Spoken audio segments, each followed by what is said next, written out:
4월 3일 목요일입니다. 오늘의 머니마스터 1부 출발해 보겠습니다. 진행의 박수연입니다. 오늘 아침 시장 정말 정신이 없습니다. 미국의 선물 지수도 급락했던 가운데 우리 양시장도 낙폭을 키우면서 출발을 했었죠. 현재는 일부 회복하고 있지만 중간에 키움증권의 MTS가 좀 마비가 오는 경우들도 있었기 때문에 여러모로 시장이 혼란스럽다, 어지럽다라는 느낌을 준 것 같습니다. 자, 오늘의 투자 전략들은 잠시 뒤에 받아보고요. 키워드 브리핑 하나씩 짚어보겠습니다. 아침부터 정말 많은 정보들이 쏟아지고 있을 텐데요. 관세 이슈 한 번 더 정리를 해보고요. 또 국내에서 청년 관련한 정책들 어제 발표된 거 있습니다. 어떤 부분에서 어떤 분야에서 지원 정책이 보다 확대되는지 두 번째 브리핑 통해서 알아보시면 좋겠습니다. 자, 우선 첫 번째 키워드 출발해 보겠습니다. 오늘 새벽 5시였죠. 트럼프 대통령이 나와서 연설을 했습니다. 상호관세 그동안 이야기 참 많았는데 어떻게 발표될 것인가 많은 언론사에서도 또 많은 투자자분들께서도 집중을 하셨을 텐데요. 실제로 발표되고 나서 장 마감 이후였지만 뉴욕 증시 굉장히 급락했습니다. 지수 선물이 휘청였고요. 장 후반에 애프터장에서 애플이 한 7% 낙폭을 키우기도 했고 엔비디아도 4% 넘는 마이너스를 기록했습니다. 자, 그 이유에 대해서 뜯어보자면 아마 다들 알고 계실 겁니다. 처음에는 기본관세 10%에 대해서 얘기를 했습니다. 월스트리트 저널에서는 좀 빠르게 속보를 내면서 상호관세 10%라고 못을 받기도 했죠. 이 때문에 잠깐은 시장이 환호하는 느낌이었지만 갑작스럽게 추가적으로 메뉴판이라고 제가 앞서서 프로그램에서 잠깐 얘기를 했었는데 관세 리스트를 딱 끌어내더니 국가별로의 관세를 10%에서 49%까지 발표를 했습니다. 지금 현재 중국의 경우는 34%, EU는 20%, 일본이 한 24%, 한국은 25% 정도로 이름이 올라와져 있었고요. 베트남이 상당히 크게 잡혔습니다. 46% 정도의 상호 관세 부과 예정이 들어졌습니다. 사실상 이 기본관세는 이번 주 금요일부터 시행이 될 예정이고요. 다음 주 수요일까지 상호관세에 대해서 시간을 좀 벌어주긴 했습니다만 중요한 것들을 봤을 때 캐나다, 멕시코 왜 리스트에 없지? 의문점이 드신 분들도 계실 겁니다. 여기에 대해서 레빗 대변인은 이미 캐나다와 멕시코의 경우는 기존에 있었던 25% 관세 고스란히 끌고 가기로 했기 때문에 이미 알려진 정보였어서 리스트에 없다라고 밝혔고요. 러시아도 마찬가지로 해당 리스트에 없었습니다. 이미 우크라이나와의 전쟁을 쭉 끌고 오면서 미국에서 제재를 많이 가했기 때문에 무역 관련했을 때 제대로 의미 있는 관계를 맺지 못해서 이번에 상호관세 리스트에서 배제했다라는 설명이 덧붙었는데요. 우크라이나 휴전 협정에 관련해서 최근 계속 푸틴 대통령이 좀 한 발씩 빼는 느낌들을 보여주고 있죠. 세컨더리 석유 쪽의 관세 부과를 예고한 바 있기도 하기 때문에 러시아 쪽 관세에 대해서는 추가적으로 계속 눈여겨보시면 좋겠습니다. 백악관은 여기에 더해서 자동차, 철강, 반도체 쪽으로는 상호관세를 적용하지 않겠다 밝혔는데 자동차에는 이미 25% 모든 수입품에 관세 부과하겠다라고 밝힌 바 있었죠. 그리고 또 완전히 안심할 수는 없는 이유가 반도체랑 의약품 관련해서는 트럼프 대통령이 내일 혹시라도 추가 관세 계획하고 있다라고 이야기를 한 바 있기는 하기 때문에 또 추가적인 정보들이 나오진 않을까 긴장의 끈은 놓지 말아야 할 것 같습니다. 지금 유럽은 내일 대응 관련해서 정책을 조금 더 확실하게 발표를 하겠다라고 얘기를 했고요. 중국 쪽에서는 강경 대응하겠다는 목소리를 내고 있는 가운데 어제 대미 투자를 좀 줄여내겠다. 특히 자국 기업에서 대미 투자하는 거에 있어서의 규모를 축소하겠다라고 이야기를 전한 바 있습니다. 오늘 한덕수 국무총리도 미국과의 상호관세 부과에 대해서 긴급 회의를 주재했는데요. 어떤 이야기들 나올지 오후에 한 번 더 지켜보시면 좋겠습니다.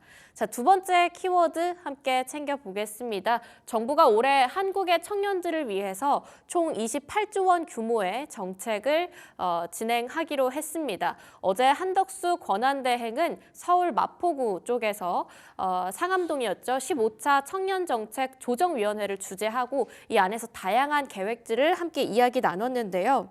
일자리 분야에서는 일단 민간 협업을 통해서 원래 4만 8천 개였던 일자리를 5만 8천 개로 확대하기로 이야기 나뉘어졌습니다. 거기에 공공주택까지도 11만 7천 호 정도 늘려서 공급하기로 이야기가 나왔습니다. 그 외에 교육, 생활복지 분야에서도 지원 확대 정책이 나와졌는데요. 일단 주거 분야 관련해서 그리고 교육 분야 관련해서는 일단 국가장학금의 수혜 대상을 크게 늘리기로 했습니다. 이로써 50만 명이 추가적인 장학금을 받을 수 있게 되었고요. 생활복지 분야에서는 청년 도약계좌 관련해서 정부 기여금을 기존 월 최대 2만 4천 원에서 3만 3천 원까지 늘리겠다라는 소식 전해졌습니다.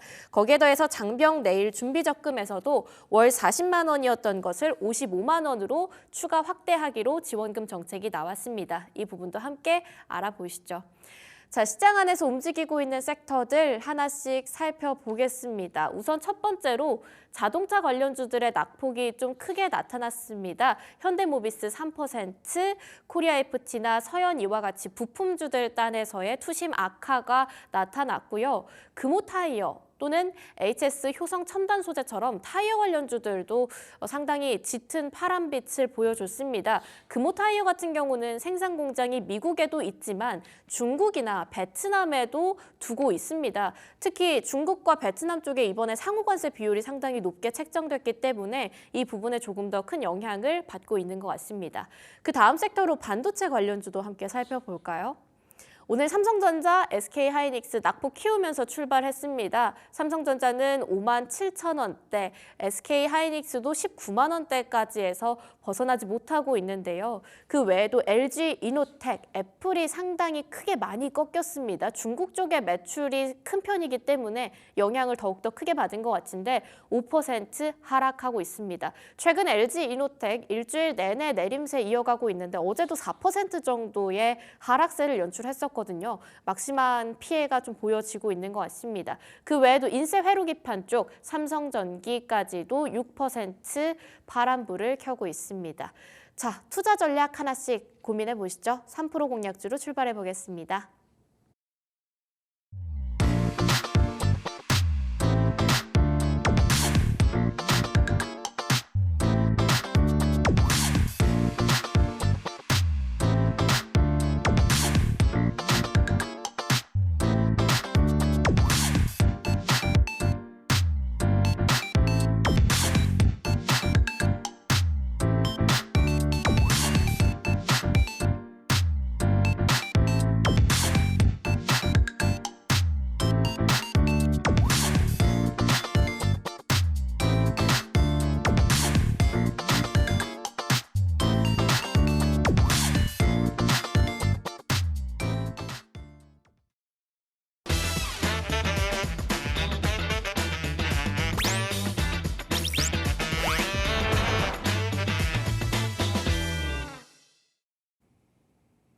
목요일에 3% 공략주입니다. 오늘은 밸류리서치 김한상 대표와 함께하겠습니다. 대표님 안녕하세요. 네, 안녕하세요. 자, 상호관세 막상 뚜껑을 열어보니까 이게 위기일지 기회일지 생각했던 것보다는 좀 파격적인 이야기가 나왔지만 또 베센트 재무장관은 이번 관세의 비율이 제일 상한선일 거다라고 하는 이유가 또 이야기도 있었기 때문에 이것들을 토대로 봤을 때는 오히려 불확실성의 해소라고 봐야 할까 싶기도 합니다. 시장은 마이너스 크게 그리면서 출발했지만 좀 말아올리고 있는 흐름들이 눈여겨 보여지는데 좀 시장 어떻게 보고 계실까요? 네, 일단은 그러니까 원래는 관세 부과 발표하면 불확실성 해소를 원래는 봐야 되는데 네. 생각보다 이게 관세가 우리가 생각했던 것보다 좀 관세율이 높아서 시장에 좀 충격을 받았고, 그리고 지금 미국 나스닥 선물 지수가 한 3% 정도 빠지고 있단 말이에요. 그러니까 어제 간밤에 새벽에는 나스닥 지수가 올라서 끝났는데 지금 관세 부과 발표를 5시 이후에 하다 보니까 네. 나스닥 선물지수가 3점 몇 프로 빠지고 있습니다. 그래 그게 이제 외국인 오늘 매도로 좀 나오는 것 같아요. 근데 이제 생각보다 수급적으로 보면은 오늘 저는 외국인 매도가 좀 진정이 되는 게 중요하다고 봤는데 코스닥이 지금 낙폭을 좀 많이 줄이고 있죠. 그래서 네. 외국인이 오늘 아까 잠깐 순매수 들어갔다가 지금 44억 47억 정도밖에 매도를 안 하고 있어요. 코스닥은. 그래서 그래도 코스닥은 다행히 좀 낙폭이 축소되는 모습이고, 그래서 요거는 근데 그 4월 9일 날 이제 뭐 발효된다고 그러잖아요. 상호 관세는. 네. 다음 주까지는 조금 더 지켜봐야 될 것 같아요. 지금 이렇게 관세율을 좀 세게 때렸다가 나중에 조금 또 협상을 통해서 좀 조정할 수도 있으니까. 그래서 베트남 같은 경우도 지금 삼성전자가 지금 베트남 공장에 있단 말이에요. 그래서 근데 베트남 관세율이 지금 40%가 넘어가기 때문에 좀 삼성전자도 오늘 좀 하락하고 있고, 현대차도 지금 오늘 신저가인데 그런 부분이 좀 하여튼 단기적으로 좀 충격이 있는 거는 사실인데, 코스닥은 좀 버티고 있다는 거. 그리고 요게 지금 왜 이렇게 빠지는 게 공매도가 시작됐기 때문에 오히려 관세를 빌미로 해서 공매도 세력들이 자동차나 반도체, 일부 바이오 쪽으로 공격이 들어오고 2차 전지까지 포함해서, 그러니까 공매도 시행하고 맞물려 가지고 수급이 조금 더 꼬였다. 그렇게 보고 있습니다. 근데 그 공매도 세력들은 이런 또 악재를 또 이용하니까요. 예. 근데 한 다음 주 한 4월 9일까지 좀 더 추가적으로 지켜봐야 되겠어요. 그리고 나머지 현대차 관련 부분은 좀 더 다시 또 말씀드리겠습니다. 아, 현대차 관련 부분이요. 저도 좀 궁금하긴 합니다. 오늘 현대차 1% 정도, 1% 정도 빠지고 있는데요. 기아도 마찬가지로 한 1% 정도의 마이너스. 25% 관세에 대해서 원래 이미 지난주부터 발표가 있었고, 또 영구적이다, 자동차 관세는 영구적이다 이렇게 하면서 못 박은 부분이 있기 때문에 비교적 다른 섹터에 비해서 안정적이라고 봐야 할까요? 하지만 부품주들도 오늘 좀 많이 빠지고 있거든요. 네. 현대차 흐름은 어떻게 보시나요? 현대차가 일단은 오늘 또 신저가 흐름인데 1%대 빠지고 있죠. 그래서 근데 보면은 이 수급 쪽으로 보면 외국인들은 지금 현대차, 기아차를 팔고 있어요. 요즘에 한 3, 4일 정도 계속 팔고 있더라고요. 네. 근데 보니까 대차 잔고가 많이 늘었어요. 현대차가요? 현대차, 기아차 둘 다요. 그걸 보면 수급 쪽으로 보면 요즘에 시장이 힘든 게 왜 그러냐면 공매도가 시작됐기 때문에 개인 투자자분들이 힘든 게 뭐냐면, 옛날에는 수급을 매수가 들어오는지 어떤 이슈나 뉴스만 보면 되는데 수급이 실적하고, 근데 요즘은 내 종목에 대차 잔고나 공매도가 나오는지까지 체크해야 되니까 네. 그게 더 힘든 거죠, 투자자분들이. 근데 그래서 어쨌든 지금 현대차, 기아차의 공매도가 지금 많이 늘었다. 그렇다는 것은 일단 보이는 대로만 보면 외국인들은 현대차, 기아차가 이 관세 문제로 인해서 타격을 어느 정도 받을 것으로 본다는 거고, 영업이익이 줄어들 거로 일단 보고 있는 거예요. 수급적으로만 보면. 근데 최근에 증권사 오늘 어저께 보고서 보면은 관세 부과 시 현대차, 기아차의 영업이익이 최대 한 30%까지도 감소될 수 있다.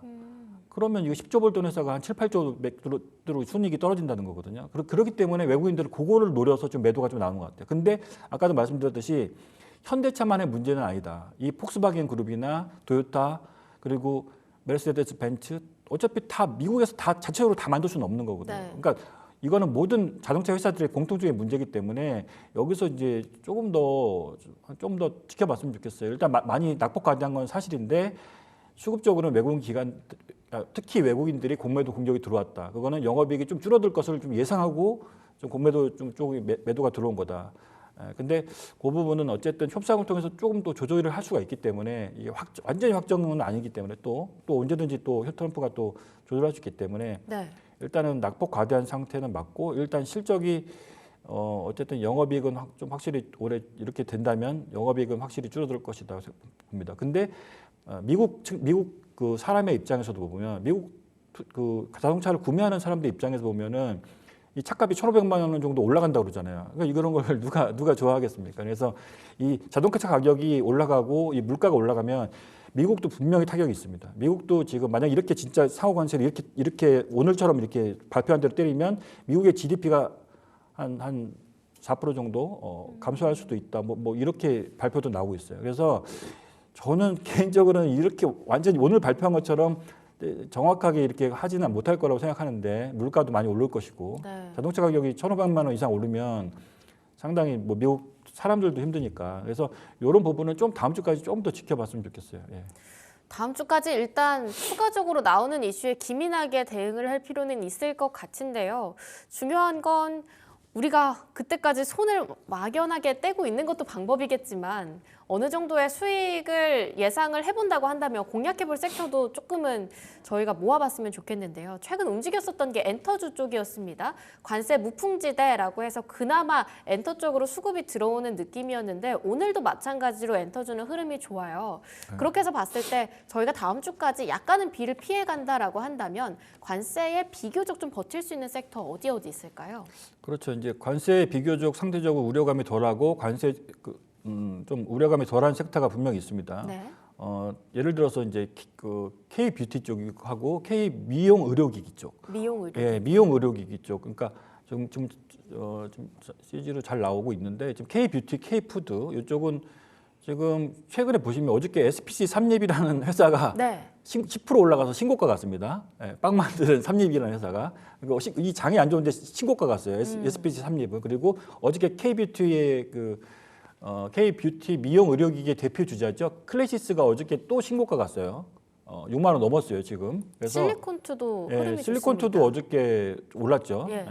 그 화장품 유통하는 회사고 올리브영하고 뭐 제휴한다 그런 뉴스 나왔죠. 그리고 아까 말씀하신 것 중에 엔터도 YG 엔터나 뭐 SM 같은 거 차트 한번 보시면 네. 아주 견조합니다. 디어율도 좋습니다. 디어유하고 SM 그리고 YG 엔터 차트를 보시면 아주 견조하게 지금 이 차트가 약간 우상향하는 모습이에요. 그래서 그런 섹터도 지금 좋고요. 그리고 생각보다 공매도가 덜 나오는 게 조선방산이 생각보다 덜 나오고 네. 있어요. 예, 그쪽이 많이 올랐는데도 외국인 기관이 조선방산 쪽은 잘 공매도를 많이 안 치고 있어요. 그거는 조선 쪽에 우리나라가 좀 어떤 강점이 있다고 보는 거죠. 그리고 미국의 MRO 사업이 있잖아요. 미국의 MRO 사업이 막 몇십조, 50조 규모인데 그게 지금 한국 기업들이 현대중공업이나 이렇게 하나오션 같은 기업이 참여할 거로 예상하고 있잖아요. 그래서 분명히 미국 입장에서도 우리나라 조선이 필요하기 때문에 그래서 아마 협상에 우리나라 입장에서도 아마 미국하고 협상할 때 이 조선 쪽하고 LNG 알래스카 LNG 쪽을 협상 대상으로 우리도 잘 이용해야 할 필요가 좀 있겠죠. 네. 그래서 조선 쪽 방산 쪽 괜찮을 것 같고 그리고 경기 방어준 쪽에서 그 제약바이오 쪽 있잖아요. 예. 제약바이오는 개별적으로 모멘텀이 있는 회사들은 괜찮습니다.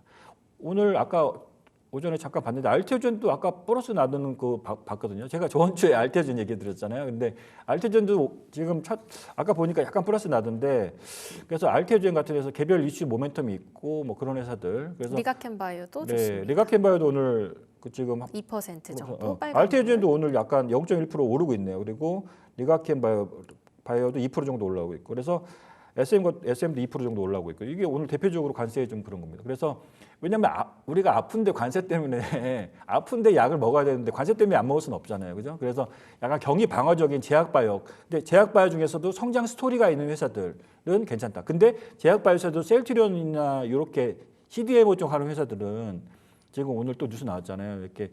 CDMO 그쪽 만드는 회사들은 관세 때문에 가격이 오를 수 있다. 네. 그래서 셀트리온 같은 회사들은 조금 저는 약간은 중립을 보고 있는 게 왜냐하면 이 CDMO 쪽이 약가를 또 관세 때문에 올린다 그러면 그 미국의 셀트리온 같은 경우도 공장을 지으려면 3년 넘게 걸린대요. 막 5년 걸린답니다.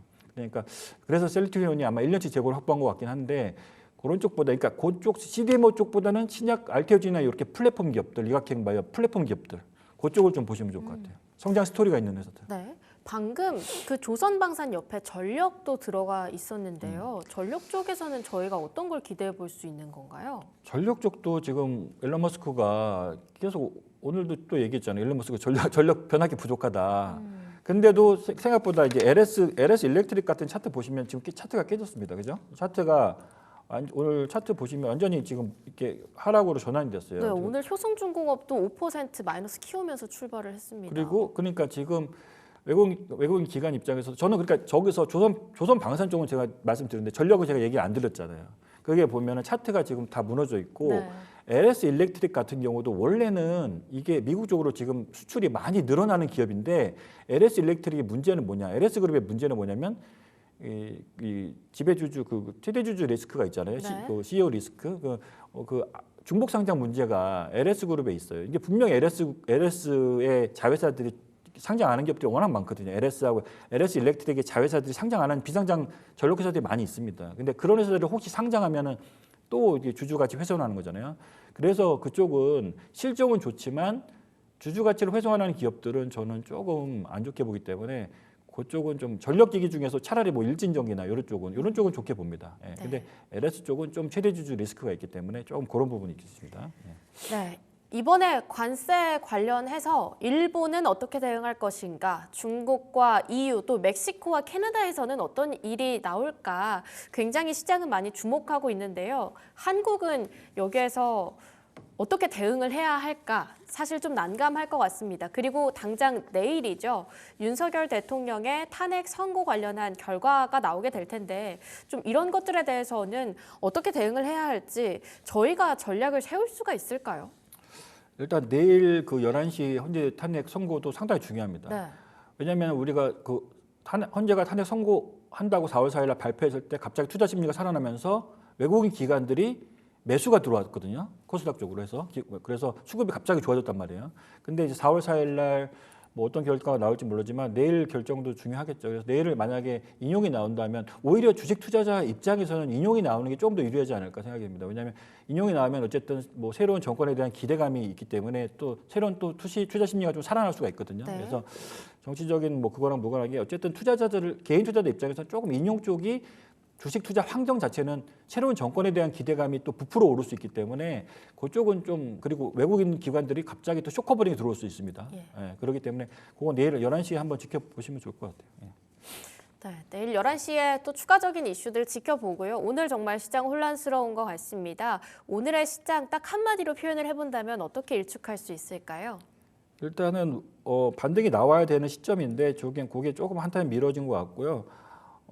그 말씀드렸을 때 외국인 공매도 세력들이 분명히 2차 전지나 이쪽을 좀 일부 반도체나 일부 바이오나 이쪽 공격이 들어가고 있어요. 그래서 그렇지만 다음 주까지는 조금 우리가 좀 버텨봐야 되지 않을까. 반등이 나올 타이밍이 됐습니다. 그래서 이 상호 관세율이나 이런 관세율이 조금만 낮게 조정이 돼도 지수는 또 급반등이 나올 수 있기 때문에 네. 그 부분은 좀 외국인 그 매도가 진정이 되는지 외국인 수급을 매일 좀 체크를 하시면 좋겠어요. 외국인 매도가 좀 완화가 돼야 되니까. 네. 예. 알겠습니다. 자, 그러면 여러 가지 시장 대응에 대해서 한마디도 들어봤으니까요. 첫 번째 이슈 직진 바로 오픈해 보겠습니다. 네, 오늘 첫 번째 이슈 직진입니다. 국내 미용 시술 시장 초호황기. 방금 전에 K뷰티도 관세 무풍지대까지는 아니더라도 조금 일부 피해를 줄여낼 수 있는 섹터로 말씀을 주셨는데요. 어떤 포인트 주목하고 계실까요? 일단은 지금 이 피부 미용 기기가 최근에 이제 뭐 실적들이 다 좋아요. 근데 네. 실적들이 왜 좋냐 보면은 지금 뭐 전공의 사직을 많이 한 다음에 피부과 개원이 많이 늘어났고 그러면 피부과 개원이 많이 늘어났으니까 경쟁이 심해졌을 거 아니에요? 예. 피부과 사이에서 그러면 시술 비용이 많이 낮아졌겠죠. 그렇기 때문에 외국인 관광객들이 한국에 와서 저도 놀랐어요. 한국에 와서 뭐 좀 이렇게 그 관광 비용을 뽑는다고 그러나요? 이렇게 자기네 나라보다는 여기서 피부과 시술하는 게 좀 더 싸니까 네. 관광하면서 피부과 받으면 그걸로 이제 약간 그 관광 비용을 약간 만회하는 그런 것도 좀 있는 것 같아요. 그래서 피부과 시술이 엄청나게 지금 늘었고 지금 외국인 방한 시술이 엄청나게 늘었습니다. 그 데이터가. 그래서 네. 그 데이터를 보면은 지금 2024년 외국인 의료 관광의 전년 대비 93%가 늘었습니다. 24년에 전년 대비. 그리고 피부과는 전년 대비 193%가 늘었어요. 외국인 피부과 진료가 전년 24년에요. 네. 그럼 올해는 더 늘겠죠. 왜냐하면 중국인 지금 비자 면제 3분기부터 한다고 그러잖아요. 근데 지금 2분기니까 이제 3분기부터는 이제 중국인 관광객이 더 들어올 거란 말이에요. 그래서 피부 미용 의료기기가 이렇게 정배열로 클래시스 같은 게 계속 꼿꼿하게 가는 게 휴젤, 클래시스, 파마 리서치 이런 기업들의 정배열 차트로 유지되는 게 다 이유가 있는 것이다. 그렇게 수출도 잘 되고 있고요. 그래서 그런 쪽을 좀 업황이 좋다 일단 그렇게 네. 보시면 좋을 것 같아요. 업황에 대해서 긍정적인 모멘텀을 좀 많이 정리를 해주셨네요. 확실히 외국인들 피부과 한국에 들어와서 많이 봤습니다. 또 제가 최근에 브이로그 같은 거 보면 한국에 놀러 온 외국인들이 피부과 시술 받아가면서 이제 돌아다니는 그런 리뷰 영상들도 많이 나타나고 있다는 점. 업황 자체가 좋다. 그리고 올해는 더욱더 크게 매출단에서 긍정적인 이익을 받아갈 수 있을 것 같다. 이렇게 정리를 해볼 수 있을 것 같습니다. 관련 섹터 안에서 조금 더 종목들 받아볼 수 있을까요? 관련 섹터에서 이제 두 종목만 좀 말씀을 간단히 드릴게요. 그래서 네. 클래시스를 말씀을 안 드릴 수가 없는 게 이제 이쪽 섹터에서 대장주는 클래시스입니다. 이제 시가총액이 거의 4조인데 앵커님은 이 클래시스가 공모했을 때 공모가가 얼마인지 아세요? 공모가는 잘 모르겠습니다. 공모가가 이거 놀라실 것 같은데 공모가가 2,000원이었습니다. 어머, 우와, 네. 네. 많이 그래서 올랐네요. 공모가가 2017년에 이거 모르시는 분들 많을 거예요. 2017년에 공모가가 2,000원이었는데 네. 지금 6만 원입니다. 네, 그러면 30배 올랐어요. 그러네요. 그래서 코스닥 시장의 희망으로 지금 클래시스나 이렇게 휴지엘 같은 회사들이 올라오고 있습니다. 그래서 그러니까 클래시스는 영업이익률이 50%가 돼요. 50%. 그러니까 돈을 잘 벌고 있다는 건 이 회사의 기술력이 있다는 거죠. 우리나라의 그 슈링크 시리즈가 우리나라의 뭐 그 시장 점유율 50% 넘는다고 합니다. 그러니까 시장 뭐 어느 지배적 사업자고, 그리고 약간 최근에 나온 뉴스가 이제 삼성전자가 혹시 뭐 헬스케어 사업을 강화하면서 클래시스를 인수할 수도 있다, 그런 루머가 좀 있었죠. 그런 뉴스가 좀 잠깐 있었습니다. 네. 그래서 그 뉴스 때문에 막 7만 원까지 갔다가 막 5만 7천 원까지 갔다 그러는데, 클래시스 그 삼성전자 인수 그 루머 아니더라도 실적이 워낙 좋고 지금 탄탄합니다. 그래서 지금 볼류머 시리즈가 지금 좀 기대감이 좀 있는 것 같아요. 그래서 그쪽은 좋고, 그래서 이제 클래시스를 말씀드렸고, 이쪽은 워낙 지금 잘 되고 있고 앞으로 잘 될 것이다. 3분기에 중국 사람들 많이 올 것이고. 네. 그래서 이제 클래시스가 그럼 2,000원에서 6만 원까지 갔으니까 30배가 올라갔었는데, 그럼 제2의 클래시스가 뭐가 있는지 막 사람들이 궁금해할 거 아니에요. 네. 그래서 그거를 요즘에 뉴스 나온 그 종목이 레이저 옵텍이라는 회사가 있습니다. 레이저 옵텍. 예. 이 회사가 지금 차트 한번 보시면, 차트 이거 잡아주실 수 있는지 한번 차트 한번, 이게 지금 장이 이렇게 빠지는데 차트를 보시면 우상향 이렇게 제 차트에 나오시죠. 이렇게 예. 우상향으로 올라가는 거 보시죠. 이게 이 회사가 제2의 클래시스라는 소문이 좀 돌고 있는 회사입니다. 그래서 사람들이 막 레이저 옵텍이 뭐길래 제2의 클래시스라는 뉴스가 막 나올까? 그래서 사람들이 막 많이 궁금해하고 매수도 많이 했던 회사인데, 이 회사가 이제 지금 시가총액이 1,300억인데 최근에 이제 일본 쪽으로 이제 그 피콜로 프리미엄이라는 그 레이저 피부 질환 치료 기기를 이제 승인이 거의 임박했나 봐요. 그것 때문에 좀 그렇고, 피콜로 프리미엄이라는 회사가 그 제품이 여기 일본에서 승인 판매가 임박됐고, 그래서 이 회사가 지금 그 자극적인 멘트, 제2의 클래시스라는 소문 네. 때문에 지금 이게 거의 한 8,000원, 9,000원부터 이렇게 올라왔습니다. 그래서 이 종목은 시가총액이 지금 1,300억밖에 안 되기 때문에, 그 클래시스가 시가총액이 4조입니다. 근데 이 회사는 시가총액이 지금 1,300억이에요. 그래서 1년에 나중에 이제 2027년까지 8년까지 실적이 계속 2027년 기대 매출액이 800억이에요. 네. 그래서 한 2, 3년 봐도 괜찮은 회사다, 그렇게 말씀드립니다. 네, 2, 3년 긴 호흡으로 과연 클래시스와 키 맞추기 할 수 있을지 챙겨보도록 하겠습니다. 바로 두 번째 이슈 직진 확인해 보시죠. 네, 두 번째 이슈 직진은 바로 K푸드입니다. 경기 방어 매력에 오히려 음식료주가 더 오른다, 이렇게 말씀을 주셨거든요. 방금 뭐 빵 파는 삼립 관련해서도 말씀 주셨고요. K푸드 요즘 움직임 좋습니다. 어떻게 보십니까? K푸드도 지금 보시면, 자, 제가 차트를 세 종목 차트를 보여드릴게요. 네. 지금 시장과 완전히 딴판으로 가고 있다. 차트 보여주실게요. 자, 이게 처음에 빙그레 차트입니다. 빙그레요. 자, 우상향하고 있죠? 시장하고 완전 딴판이죠. 빙그레 차트고요. 자, 농심 차트고요. 농심도 흐름 농심도 좋았죠. 최근에 바닥에서 이렇게 우상향하는 모습 보이고 있죠. 기관도 매수 들어오고. 그리고 마지막으로 이제 SPC 삼립. 자, 네. 그 유명한 크보빵. 3일 만에 100만 부. 자, 3일 만에 100만 부인데 저는 안 먹어봤는데, 요거 지금 차트 보세요. 지금 시장하고 지금 이게 완전히 반대로 가고 있죠. 그러니까 음식료 섹터를 지금 봐야 됩니까, 안 봐야 됩니까? 봐야겠네요. 봐야 됩니다. 지금같이 관세 문제로 시끄럽고 할 때 오히려 이쪽에서는 또 기관 투자자들이 좀 매수가 들어오고 있다는 걸 알아야 되고, 그래서 1년 원래 이 음식료 섹터는 1년에 성장이 3%예요. 그러니까 물가 상승률 정도 상승하는데, 네. 그중에서 삼양식품이나 농심과 빙그레 같이 해외 수출을 좀 많이 하는 기업들은 차별화된 성장을 하고 있다는 거죠. 그래서 SPC 삼립은 이제 국내에서 지금 크보빵이 워낙 터져서 이제 올라온 거고요. 기관 매수로 올라온 거고. 그래서 이제 두 종목을 이제 좀 더 말씀을 드리면, 이제 빙그레 같은 경우도 원래 4분기에는 매년 적자였어요. 원래 추우니까 아이스크림 안 먹을 거 아닙니까? 추우니까. 근데 오늘도 올라오고 있네요. 근데 연기금이 거의 11연속 매수하고 있습니다. 이제 여름 맞이 해야죠, 봄인데. 그렇죠. 그러니까 지금 4월이 봄인데, 원래 빙그레 주가의 성수기는 여름이잖아요.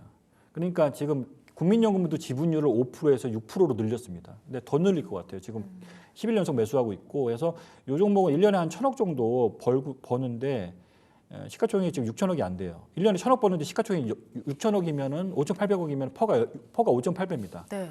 그래서 이 종목은 배당도 3,000원 넘게 주고요. 배당을 3,300원 줍니다. 그렇기 때문에 배당 수익률이 좋고 해서, 이 종목은 또 여름이 성수기이기 때문에 제가 볼 때는 3년 연속 매출액 영업이익이 올라왔어요. 그러니까 올해는 아마 작년에 1,000억 벌었으면 올해는 1,100억 정도로 벌 것 같아요. 그래서 올해도 사상 최대의 매출 실적을 나올 가능성이 있기 때문에, 빙그레는 좀 계속해서 관심 있게 보셔야 된다 말씀드리고 농심도 가져와 주셨네요. 농심은 농심 갖고 온 거는 농심은 최근에 월마트 이 농심이 중요한 건 이제 결국에는 미국 시장을 삼양식품처럼 미국 시장을 그렇죠. 뚫어야 되는데 해외로 가야 됩니다. 이 불닭볶음면 같이 강력한 이 히트 상품을 만들어야 되는데 그 미국 사람들이 볶음면을 좀 좋아하나 봐요. 이렇게 좀 근데 신라면 툰바가 약간 그런 볶음면인 것 네. 같아요. 그래서 그쪽으로 지금 월마트 매장이 한 5월 정도 지금부터 이제 슬슬 파는 것 같습니다. 월마트 매장에 한 5월, 6월 때 이제 본격적으로 깔리고 코스트코 매장에 또 본격적으로 한 6월 정도 깔리면 이제 아마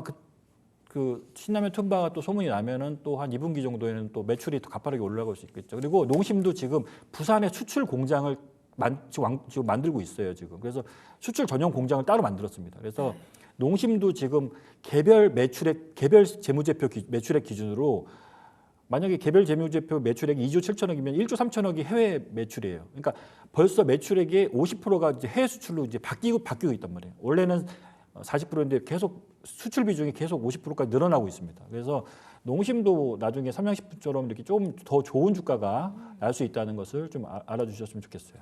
네, 음식료 섹터 안에서 농심과 빙그레 당분간 눈여겨보면 좋을 것 같습니다. 3% 공략주 본격적으로 받아볼 텐데요. 우선 첫 번째로 어제부터 굉장히 이슈화되어 가고 있는 애경산업 가져와 주셨습니다. 가격 전략과 함께 포인트 하나씩 잡아볼게요. 네, 애경산업 그러니까 어저께 대량 거래가 터졌죠. 네. 그래서 원래 이 기업이 하루에 뭐 10만 주도 거래 안 되는 기업인데 어저께 300만 주 거래가 터졌어요. 그래서 300만 주 거래가 터졌는데 이제 요 매각 기대감이죠. 애경그룹의 AK홀딩스라는 회사가 지주회사인데 네. 이 회사의 부채 비율이 지금 400%까지 올라갔단 말이에요. 그러니까 애경그룹 중에서 제주항공 사태도 있었고 하다 보니까 이제 부채 비율도 올라가다 보니까 좀 이제 재무 구조 개선이 시급했던 것 같아요. 그러니까 얼마나 급했으면 이 애경산업을 팔까 생각이 되는데 이 회사가 거의 애경그룹의 거의 시초격인 회사인데 요 기업까지 팔 정도면 상당히 급했다고 볼 수가 있고 어쨌든 애경그룹 재무구조 개선하려고 파는 건데 시가총액이 4,200억인데 1년에 영업이익이 작년에 한 460억 정도 났어요. 그러니까 이 기업은 1년에 한 영업이익이 400억에서 600억 정도 꾸준히 나는 회사예요. 2080 뭐 치약 칫솔하고 케라시스 샴푸 뭐 이런 거 아시잖아요. 이거. 그리고 홈쇼핑에서 그 루나 시리즈 그 팔고 있고 화장품 쪽으로. 그래서 화장품 관련주로도 되는데 이 기업은 이제 매각 모멘텀이 있어요. 실적도 좋고 매각 모멘텀이 있기 때문에 추가적으로 좀 상승할 여지가 있어 보입니다. 그래서 이 기업도 과거에 이게 얼마의 공모가였는지 아시면 좀 지금 가격이 비싸다고 할 수 없을 겁니다. 옛날에 공모가가 3만 원이었어요. 제 기억에. 근데 지금 15,000원, 6,000원이니까 충분히 실적 대비 가격은 싸다. 그렇게 그리고 매각 모멘텀이 있기 때문에 추후 매각 뉴스가 계속 나올 수가 있겠죠. 그래서 바닥에서 거래가 터졌기 때문에 이 종목은 이제 중기적인 가치가 목표 주가 한 19,000원 정도, 손절가 한 13,000원 정도. 그 정도 네. 보시면 19,000원 정도 목표가 보시면 충분할 것 같습니다. 네, 애경산업 오늘 좀 마이너스대에서 좀 깊은 하락세 그리면서 출발했지만 꽤 말아 올리고 있습니다. 16,000원 선 지지라인 형성하는지 확인해 보고요. 목표가 19,000원까지 열어보겠습니다. 이어서 다음 공략주요. 코나아이 가져와 주셨는데 방금 전에 댓글에서도 한번 언급이 된 종목이기도 하거든요. 어떤 모멘텀 집중하고 계실까요? 네, 그러니까 코나아이 같은 경우 너무 제가 3% 공략주 갖고 왔는데 네. 아까 제가 올 때는 한 3만 원도 안 됐던 것 같은데 아침에 오전에는 그래서 이 종목은 원래 지역 화폐 아실 거예요. 이음카드 같은 지역 화폐를 우리나라 시장 점유율이 70%입니다.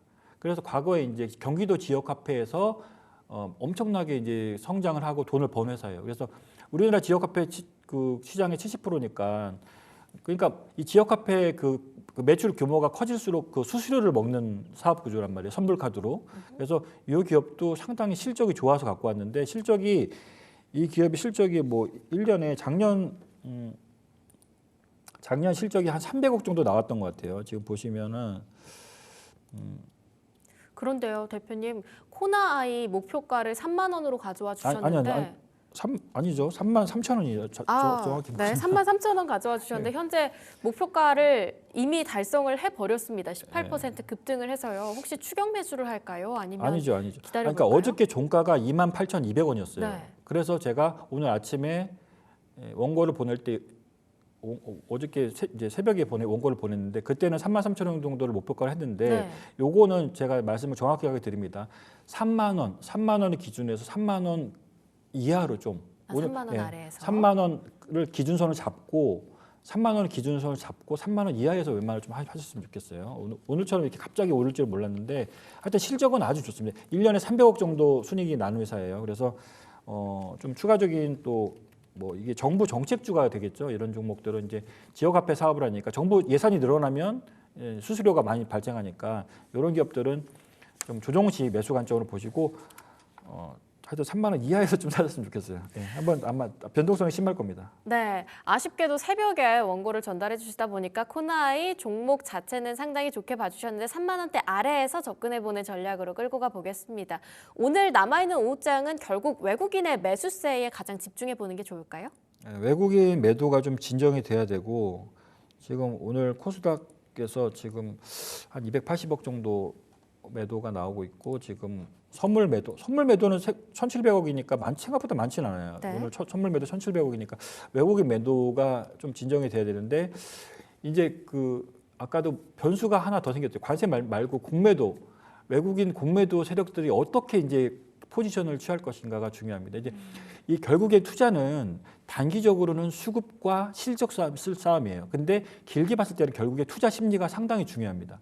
이 외국인들도 결국에는 인간이에요, 사람이에요. 그래서 지수가 만약에 미국 시장이 턴하거나 조금 관세 문제가 좀 노이즈가 좀 줄어들거나 어느 정도 불확실성이 좀 해소되면 외국인들도 다시 쇼커버링이 들어오면서 매수로 바뀔 수도 있기 때문에 지금 여러분들이 조금 힘드실 거예요. 힘드실 테지만 이왕 조금 어느 정도 종목들을 갖고 계신다면 실적이 괜찮다면은 여러분들이 조금 더 비싸게 팔기 위해서 좀 노력을 해야 되고 일단 외국인의 좀 포지션을 보면서 지금보다는 조금 더 비싸게 팔 기회가 아마 올 거라고 저는 생각됩니다. 그래서 조금 더 좋은 시장 흐름을 다음 주에는 좀 기대해 봐도 될 것 같아요. 예. 네, 다음 주 시장을 눈여겨보면서 일단 오늘의 시장은 조금 쉬어가 보는 전략도 괜찮을 것 같습니다. 지금까지 밸류 리서치 김한상 대표와 함께했습니다. 대표님 감사합니다.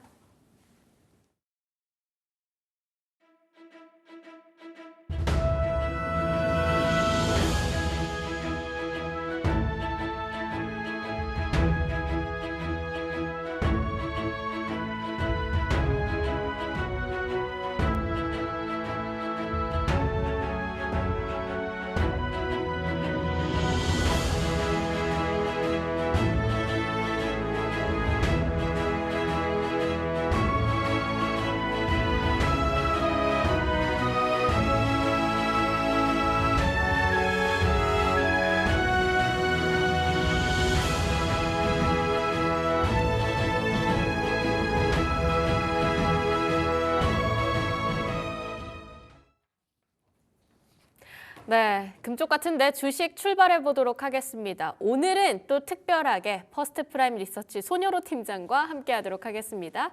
팀장님 안녕하세요.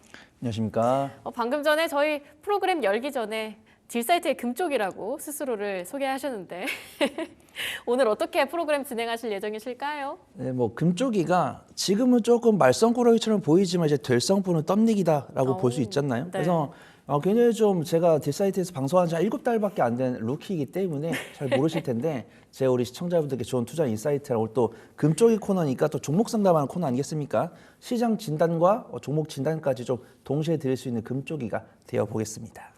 네, 알겠습니다. 루키 과연 성공할 수 있을지 좀 오늘 프로그램 잘 진행해 보도록 할 텐데요. 또 주식장 안에서는 투자자분들 사이에 새로운 금쪽이로 미국의 트럼프 대통령이 거론되고 있는 것 같습니다. 간밤 관세에 대한 발표가 있었는데 어떻게 보셨을까요? 네, 거의 내년이면 80대시는 금쪽이 분이시죠. 그래서 오늘 상호 관세 일정은 뭐 현지 시간 2일에 발표하겠다고 했으니까 어떻게 보면 미국으로 따지면은 이제 현지 시간 저녁에 발표한 겁니다. 근데 그게 우리나라로 따지면 3일 새벽이었던 거죠. 그래서 관세표를 봤을 때 두 가지 생각이 들었습니다. 증권 전문가로서의 생각과 대한민국 국민으로서의 생각이 든 거죠. 그래서 증권 전문가로서의 생각을 좀 말씀드리면 아쉽습니다. 그냥 우리가 예상했던 수치대로 나온 거죠. 그건 맞습니다. 근데 그래도 산업부 장관께서 미국의 그런 현대차 투자를 빌미로 해서 일부에 좀 조율을 위해서 방문을 하셨는데 성과가 딱히 없었고 그 성과가 없던 고사이 나온 것으로 판단되고 있습니다. 있습니다. 그다음에 이제 대한민국 국민으로서 아쉬운 점은 뭐냐면 우리나라한테 뭐 베트남도 있고 뭐 중국이나 브라질 다양한 국가들 관세를 부과했는데 우리나라는 조금 높은 편에 속한다라는 거예요. 그래서 아니 우리나라가 이렇게 미국과 우방국인데 이렇게 우리한테 서운하게 하는 것이야? 라고 생각할 수 있는 거예요. 근데 트럼프 대통령 골자를 그렇게 말을 했죠. 자신들한테끔 무역 흑자를 많이 가져가는 국가들한테 조금 높게 책정을 했다. 그래서 이것도 또 대한민국 국민으로 말하면 그러면 너네가 자동차랑 반도체 잘 만들지 왜 우리한테 이렇게 의존을 하냐. 그래서 우리는 메모리 반도체를 납품을 하고 있고 대만 같은 경우는 AI 반도체 조립을 해주죠. 그다음에 일본이랑 네덜란드 같은 경우는 그 반도체 공정에 필요한 장비를 만드는 국가들입니다.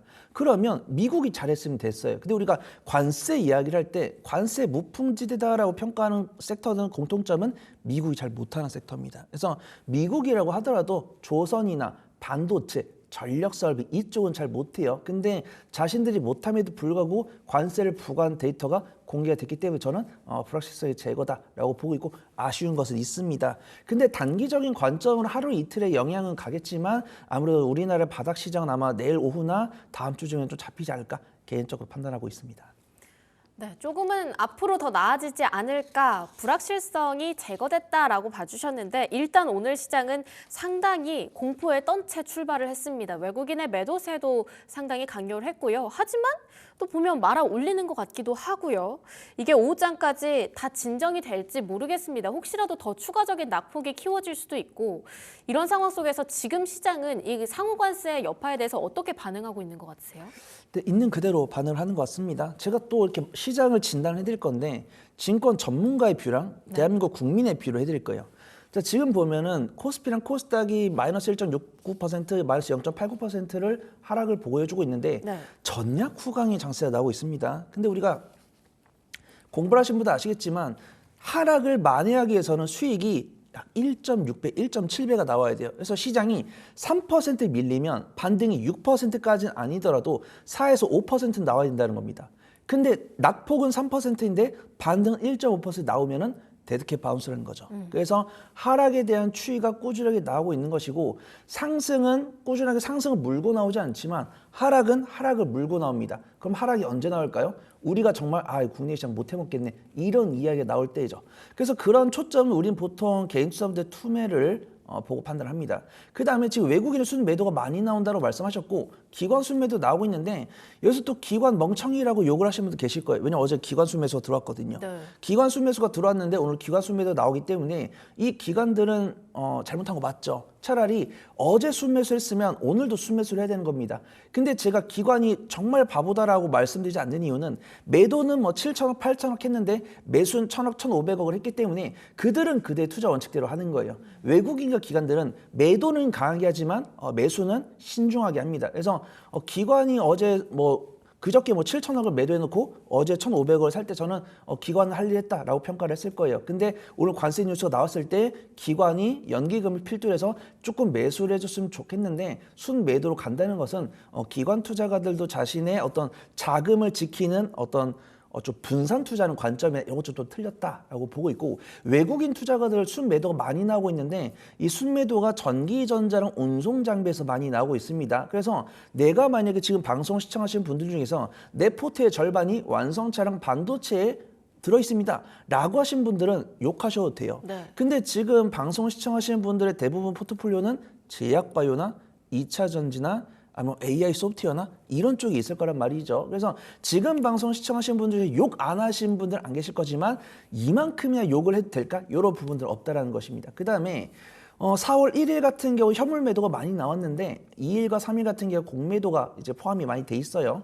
근데 반도체랑 2차 전지 쪽은 공매도가 많이 좀 진행이 됐는데 로봇이라든가 반도체 이쪽은 소액 대부분 들어가고 있습니다. 그래서 지금 당장 이렇게 수급 동행이랑 일봉 차트나 내 보유 종목이 그래도 시장을 이길 수 없기 때문에 시장은 마이너스 1.5% 빠지는데 내 개별 종목은 마이너스 3%, 마이너스 4%도 빠질 수 있어요. 그런 분들은 너무 염려하지 마시고 우리 금쪽이 코너에다가 문의를 남겨주시면은 우리 만두현 앵커가 잘 대답해 주지 않을까 판단합니다. 네, 금쪽이 코너 실제로 많은 분들께서 만약에 댓글 통해서 함께 남겨주신다고 한다면 참고해서 다음 또 프로그램 때 다뤄보도록 할 텐데요. 자, 그러면 본격적으로 오늘 준비되어 있는 금쪽이 함께 만나보도록 하겠습니다. 오늘도 5종목 준비해봤습니다. 랩지노믹스와 대한해운, PIE, 휴니드, 실리콘2까지 준비되어 있는데요. 우선 첫 번째 랩지노믹스 금쪽이부터 만나보겠습니다. 4월 1일 만우절이라고 또 한 10% 정도 급등을 연출해줬다가 우하향하는 그래프 사이에서 다시 한번 또 파란불을 연이틀 켜고 있습니다. 이 금쪽이는 어떻게 봐야 할까요? 예전에 첫사랑처럼 많이 좋아했던 금쪽입니다. 그래서 우리 랩지노믹스가 코로나19가 발생하고서 실제 실적으로 반영을 이제 해줬죠. 그다음에 이 나온 유보금을 딴 데 쓰지 않고 신사업 추진까지 한 기업입니다. 근데 제가 다소 아쉬운 점은 이제 코로나19 외에도 다른 일반적인 뭐 임산부 키트라든가 아니면은 뭐 뇌질환 아니면 폐질환 이럴 쪽의 진단 키트를 팔고 있는데 매출이 안 나온다는 것이죠. 그래서 랩지노믹스의 어떤 성장 진단 키트를 만들고 있는 기술력에 대한 의심이 들 수도 있는데 사실은 뭐 시젠이나 SD 바이오센서나 랩지노믹스 요 정도 세 종목들이 가장 기술력이 있다 저는 개인적으로 평가를 하고 있습니다. 그러면 이제 랩지노믹스가 확보한 현금이나 이런 이익 자금으로 미국에 투자를 진행을 하고 있는데 이것도 사실은 투자하겠다고 말한 거 대비해서는 성과가 조금 늦고 있어요. 그래서 경영진 분들께 조금 힘을 내주시면 좋을 것 같습니다. 그래서 랩지노믹스 같은 경우는 유전체 분산 진단 사업을 영위를 하고 있고 어떤 임산부 진단이나 뭐 폐, 결핵 아니면 간 쪽 그런 질병을 진단한 진단 키트를 도입을 하고 있는데 랩지노믹스가 이제 우리 앵커님께서 말씀해 주신 것처럼 4월 1일 만우절에 강세를 보이는 이유가 있었는데 랩지노믹스 순수 이슈가 아니더라고요.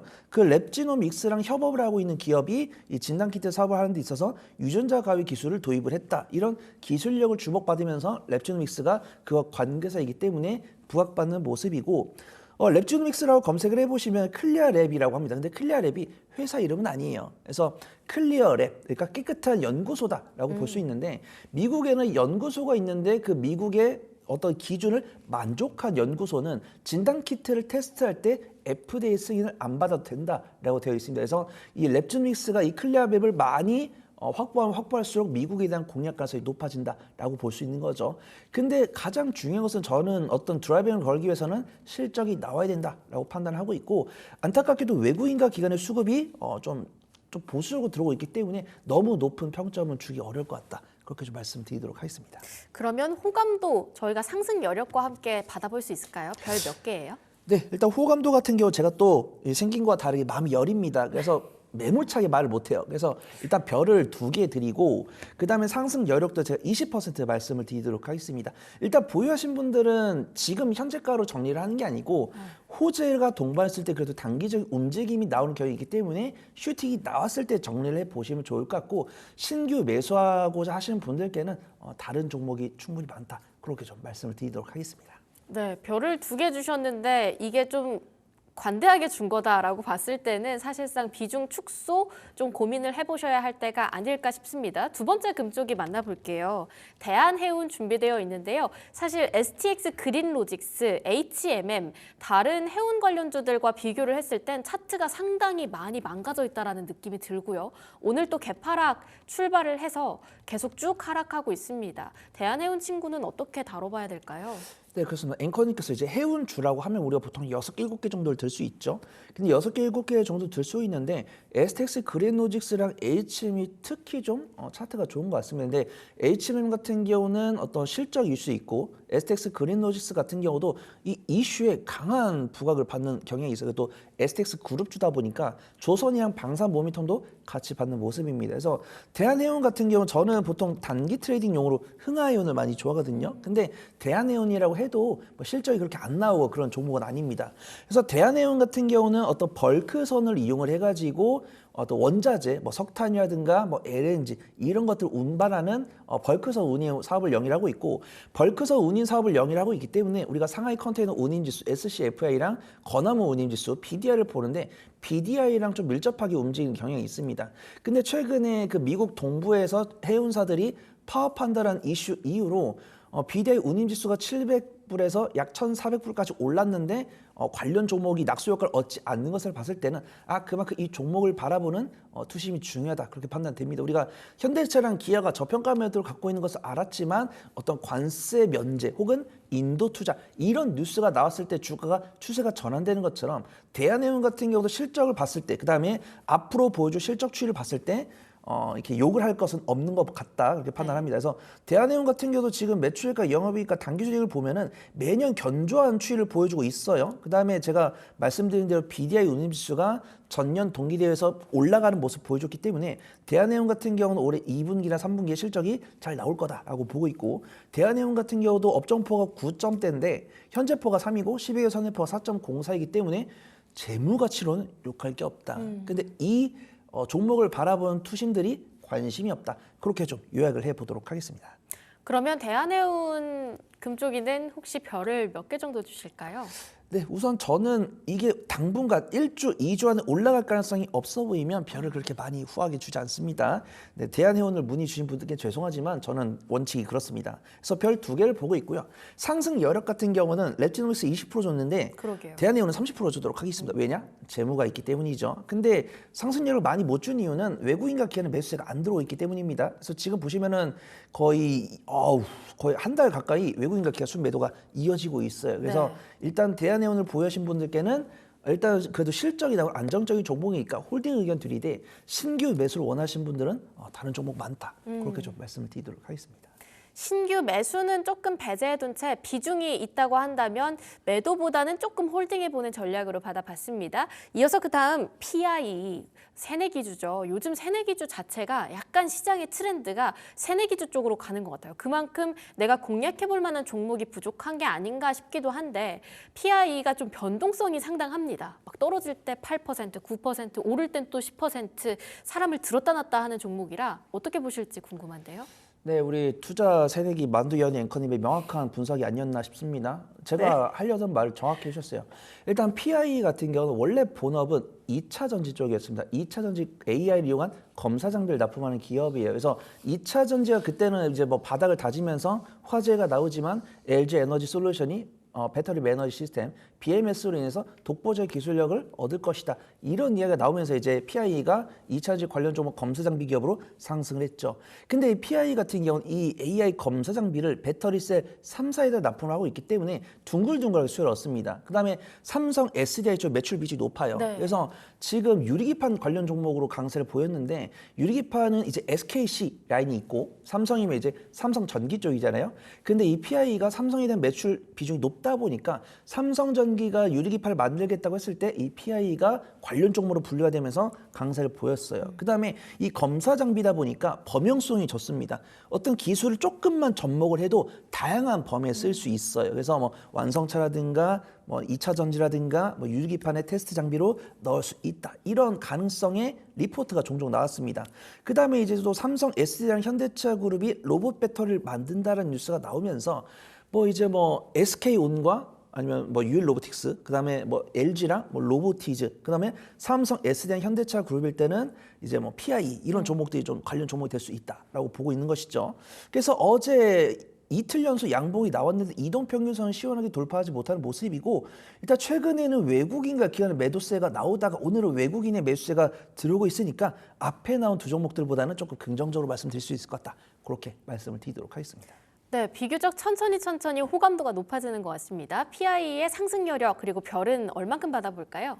네, 자막에는 제가 미리 드렸어요. 어젯밤에 미리 드렸습니다. 그래서 별 3개에다가 상승력 한 40% 정도 말씀을 드렸는데 별 3.5개에다가 상승력 한 50% 정도 줄 수 더 늘어났네요. 있다라고 볼게요. 왜냐면은 이제 뭐 반도체랑 2차 전지랑 뭐 조선형 방산 중에서 사실 오늘이 어떤 종목이 강세를 보일까 그런 거 맞추기 어렵습니다. 그래서 저 역시도 타픽 금조기를 준비를 해왔지만 실적 위주로 주목을 했었고 그날 어떤 긍정적 리포트가 나오냐에 따라서 나는 요 섹터 봤는데 투자분들께서 이쪽에 관심을 두다 보니까 투자분들께서 관심을 두지 않는 이쪽을 볼까 이런 생각이 들 수 있는 거예요. 그런 생각이 들 수 있는 게 오늘 삼성 바이오로직스입니다. 그래서 삼성 바이오로직스랑 제약바이오가 이런 어려운 장세 속에서 강세를 보일 것이다. 이런 것들을 알고 있었지만 정확히 몇 월 며칠 몇 시에 강세를 볼지는 아무도 모른다는 것이죠. 그래서 오늘 삼성바이오로스가 리포트 나오면서 강세를 보시다 보니까 그동안 우리 뇌리에 없던 종목이 좀 강세를 보이지 않을까, 이런 투자 인사이트 나올 거다라고 판단됩니다. 이 와중에 뭐 SKC랑 뭐 삼성전기나 뭐 엔비디아 전성 CEO가 유리판 관련해서 긍정적인 발언 한마디 해주면 이제 상승 탄력이 강하게 붙을 가능성이 높아 보여요. 그래서 저는 그런 부분을 들었을 때는 긍정적으로 봐줄 수 있을 것 같다, 그렇게 평가하도록 하겠습니다. 네, 이어서 그 다음 금쪽이 휴니드 한번 살펴볼게요. 차트를 봤을 때 지난 3월 24일 날 정말 긴 장대 양봉 만들어냈습니다. 거래량도 상당했는데 그때 이후로 완전히 추세가 깨진 모습이에요. 쭉쭉 밀리고 있고 오히려 공매도 관련해서 방산 쪽은 불안감이 있었지만 사실 공매도 시작하고 나니까 방산 조선이 좀 더 버티거든요. 근데 휴니드는 계속 떨어져요. 이 금쪽이는 어떻게 해야 되는 건가요? 네, 사실은 휴니드를 3번째 하고 PI를 4번째로 할 걸 그랬습니다. 제가 그만큼 수급이랑 일봉을 조금 중요시 봐요. 그래서 이 휴니드 같은 경우는 방산 기업이기 때문에 어제 오후장에 나온 뉴스가 굉장히 좀 컸던 것 같습니다. 휴니드 같은 경우는 전술통신 및 전술시스템 사업을 영위하고 있기 때문에 제가 또 군필자 출신이기 때문에 저랑 굉장히 좀 친근한 종목입니다. 그래서 전술통신용 무전기 같은 경우는 네. P96K나 P99K 이렇게 메고 다니는 P9K, 한 손에 드는 P96K 이런 것들, 그다음에 전술 지휘 통제 체계는 이제 ATCS라고 해가지고 네. 그런 게 있습니다. 그런 게 있다고 말씀드릴게요. 그런 거와 관련된 사업을 영위를 하고 있고, 실적 봤을 때 분기 실적 기준으로 조금 들락날락하는 모습이지만 연간 실적 기준을 쓸 때는 균일하게 좀 들고 갈 수 있다라고 보고 있고, 우리가 인공위성이나 방산 관련 대장급 종목들이 강세 보일 때는 그 순환매가 들어오는 중소형 기업들 중 하나입니다.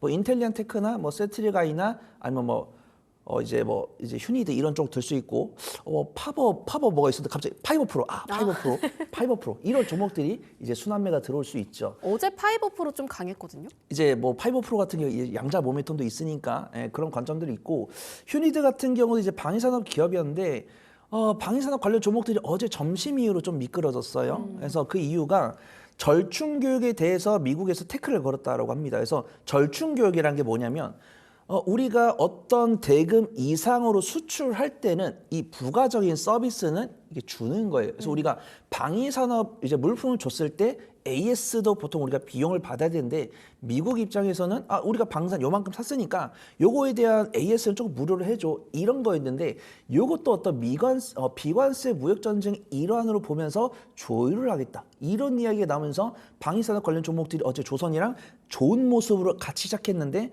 조선은 우상 기조를 보여주고 있는데 방위산업이 점심시간 이후로 기관 투자가들 많은 매도세가 나온 게 이 이슈다라고 판단하고 있고요. 휴니드 같은 경우도 어제 외국인과 기관의 순매도가 많이 나왔는데 오늘 마이너스 3.4% 음봉 나오는 것은 아쉽지만 외국인 순매수 들어가 있고 실적이 나오고 있기 때문에 너무 포기할 점은 아니다, 그렇게 평가하도록 하겠습니다. 네, 그럼 휴니드는 별을 좀 어떻게 받아볼 수 있을까요? 네, 일단 별은 3개 유지하면 될 것 같습니다. 근데 방산 기업이고 실적이 나오는 기업이기 때문에 상승률을 50% 줘도 될 것 같아요. 그래서 보유하신 분들은 홀딩하셔도 될 것 같습니다. 혹은 내가 매수가 좀 낮다라고 판단했을 때는 받는 났을 때 주셔도 될 것 같다라고 판단하고 있고요. 신규 매수를 원하시는 분들은 네. 일단 휴니드는 관망 의견 드리도록 하겠습니다. 관망. 만약에 내가 이 종목을 비롯해서 이 섹터를 아예 안 볼 거면은 다른 종목 많습니다라고 말씀드리겠지만, 뭐 휴니드도 괜찮지만 방산에 대해서는 저는 포기를 하지 않았기 때문에 방산에 대한 매수 의견은 오케이지만 휴니드를 매수할 때는 휴니드보다는 좋은 종목이 있지 않을까, 그렇게 좀 판단하고 있습니다. 오늘 안타깝게도 마지막 종목인 실리콘2는 넘어가야 할 것 같습니다. 탑픽주 바로 살펴볼 텐데요. 오늘 보니까 순서를 호감도와 상승 여력이 높은 친구들을 위주로 뒤쪽으로 배치를 해주신 것 같아요. 그래서 실리콘2는 호감도 별 4개, 상승 여력 70% 매겨주셨다는 점 함께 참고해 주시고요. 오늘의 탑픽 금쪽이는 하이로 코리아로 받아보도록 하겠습니다. 어떻게 보고 계실까요? 네, 앵커님은 반가운 친구를 만났을 때 인사 어떻게 하시나요? 안녕! 이렇게. 하이롱 하죠. 하이롱. 그래서 하이로 코리아를 준비해봤습니다. 네, 그래서 제가 네. 말씀드린 건 똑같아요. 항상 이 방송을 하는 패널은 이 시청률을 꾸준히 지켜야 됩니다. 그래서 항상 주인공은 마지막에 나오는 편이에요. 그래서 네. 안정적으로 수익을 가져갈 수 있는 종목을 좀 소개를 드려야겠다라고 판단하고 있고요. 제가 앞에서 투자 포인트 다 말씀드렸습니다. 조선이랑 방산 같은 경우는 다 말씀드렸고 공매도에서 살아남은 섹터인데 조선 같은 경우는 공매도 나오기 전에 조정이 선 반영이 되었다 이런 평가가 있는 것이고 방산은 조선 대비해서 굉장히 견조한 모습 보여줬지만 어제 점심에 그 발언이 나오면서 좀 기관들의 차익이 나왔다라고 판단되고 있고 그러면서도 외국인과 기관이 조선 섹터 같은 경우는 이렇게 부여잡는 모습이에요. 그래서 트럼프 대통령의 이 발언이 죽지 않았다. 그런 평가를 좀 해볼 수 있겠습니다. 그래서 트럼프 대통령이 러시아를 압박을 하면서 자국의 LNG 프로젝트를 강조를 했을 때는 그 낙수 효과를 조선과 조선 기자재 관련 종목들이 얻을 수 있다라고 보고 있고 하이로코리아 같은 경우는 개장용 피팅 밸브를 하는데 플랜트, 조선, 방산에 두루두루 매출처를 보유를 하고 있고 대부분 있다. H현대 그룹주랑 네. 이제 매출처를 보유를 하고 있습니다. 2024년에 영업이익을 501억 원을 기록을 했고 이익률이 26.3%. 기자재 기업 중에서 이제 보통 우리가 조선이랑 조선 기자재 보고 완성차 부품을 보는데 이익률이 완전 딴판이죠. 조선이랑 조선 기자재 같은 경우 이익률이 26% 나왔고 여기에 그 기세를 몰아서 자사주 매입 및 소각까지도 진행을 하면서 자사주 환원 정책을 하고 있습니다. 그다음에 어제 또 나온 뉴스죠. 미국의 군함에서 MRO 규제가 풀린다고 했을 때 우리나라한테 조금 부정적으로 보이는 거 아니야? 경쟁이 심화되는 거 아니야? 네. 이렇게 생각을 하시겠지만 H현대 중공업과 하나오션 같은 경우 이미 MRO 계약을 하고 있기 때문에 그 낙수 효과는 우리나라로 올 가능성이 상당히 높다. 그렇게 평가하도록 하겠습니다. 지금 차트, 일본 차트를 보더라도 4개월 연속 양봉 나와주고 있고 수급 동안도 외국인과 기관의 순 매수가 이어지고 있고 제가 말씀드리면서 음봉에서 양봉으로 전환됐으니까 유심히 지켜봐 보시면 좋을 것 같습니다. 네, 하이로코리아, 방산, 조선, LNG 거기에 피팅까지 요즘 좀 움직이고 있는 모멘텀은 다 가지고 있는 친구인 것 같습니다. 자, 그러면 가격 전략 목표가 어디까지 열어보고 손절가는 어떻게 끌고 가볼까요? 네, 매수는 27,700원부터 마이너스 4%까지 분할 매수해 보시면 좋을 것 같고요. 손절가는 제가 26,000원, 그다음 1차 보입가는 35,500원 잡고서 한 수익 관점 2주 정도 지켜보시면 좋을 것 같습니다.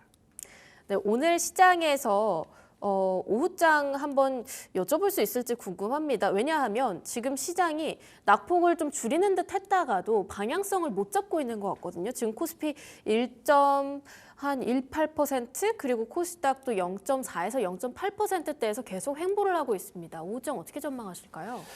네, 만약에 제가 어떤 온 힘을 쏟아서 시장을 반등시킬 수 있으면 얼마나 좋을까요? 근데 증권 전문가로서 조금 냉철하게 말씀드릴 수밖에 없을 것 같습니다. 내일 주요 이벤트가 있더라고요. 윤석열 대통령의 이제 탄핵 발언 이제 발표가 있기 때문에 그 부분을 확인해야지 정말 불확실성이 제거될 것 같다. 이렇게 보도록 하겠습니다. 그래서 일단 지금 차트를 보면은 외국인 기관의 매도세가 3일 넘게 나왔고 일봉 차트를 보더라도 데드캣 바우처럼 이제 페트병이 튀기듯이 통통통 튀기고 있습니다. 네. 그러면 우리가 결국 반등이 나오기 위해서는 이 낙폭이 지지가 되는 모습을 보여줘야 되고 외국인과 기관이 매수로 돌아서는 모습이 보여줘야 되고 우리가 불확실성 리스크로 보는 요인들이 모두 다 지나가 줘야 됩니다. 그래서 오늘 당장 오늘 오후부터 반등을 봤으면 좋겠지만 오늘 반등을 보기 쉽지 않다라고 보고 있고요. 단기적인 관점으로는 내일 오후쯤 반등이 나올 것이고 중기적인 관점으로는 내일 다음 주 정도에 반등이 나올 거다라고 보고 있고 반등이 안 나오면 제가 뭐 이렇게 앵커님이랑 같이 석고대자하면 되고 제가 꾸준하게 우리 시청자분들 투자 인사이트를 계속 AS를 드리면 되는 거니까 너무 염려하실 필요 없다. 그렇게 말씀을 드리도록 하겠습니다. 별로 석고대죄를 하고 싶지는 않은데 오늘 2,430선까지 좀 밀렸습니다. 다음 주에 시장을 긍정적으로 보신다고는 하셨지만 그럼에도 불구하고 떨어지면 흔들리는 게 투자자 심리거든요. 코스피 하방 혹시 어디까지 열어보세요? 네, 뭐 떨어지는데 기분 좋은 투자분들 어디 있겠습니까? 이게 포커페이스로 티를 안 내는 거죠. 네. 그래서 지금 보면은 양봉 나오고 있지만 저는 지금 봤을 때 2,477포인트인데 2,440포인트 지지 가능성은 한 50에서 60% 보고 있습니다.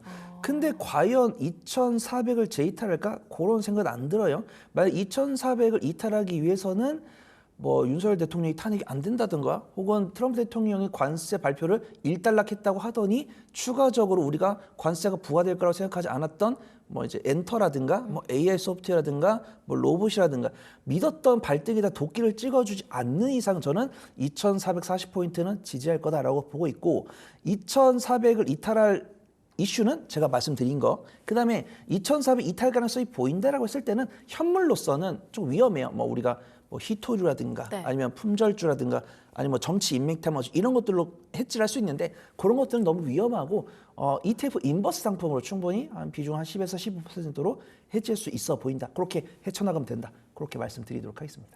네, 우선 코스피 하방은 2,400이 깨질 수도 있다라고 봐야 할 것 같지만 그래도 어느 정도 지지 라인을 만들어갈 수 있지 않을까 싶습니다. 주말 사이에 나오는 이슈까지 함께 확인해 보면서 다음 주에 좀 긍정적인 시장이 찾아오기를 마음속으로 좀 열어보도록 하겠습니다. 지금까지 퍼스트 프라임 리서치 손여로 팀장과 함께했습니다. 팀장님 좋은 말씀 감사합니다. 감사합니다.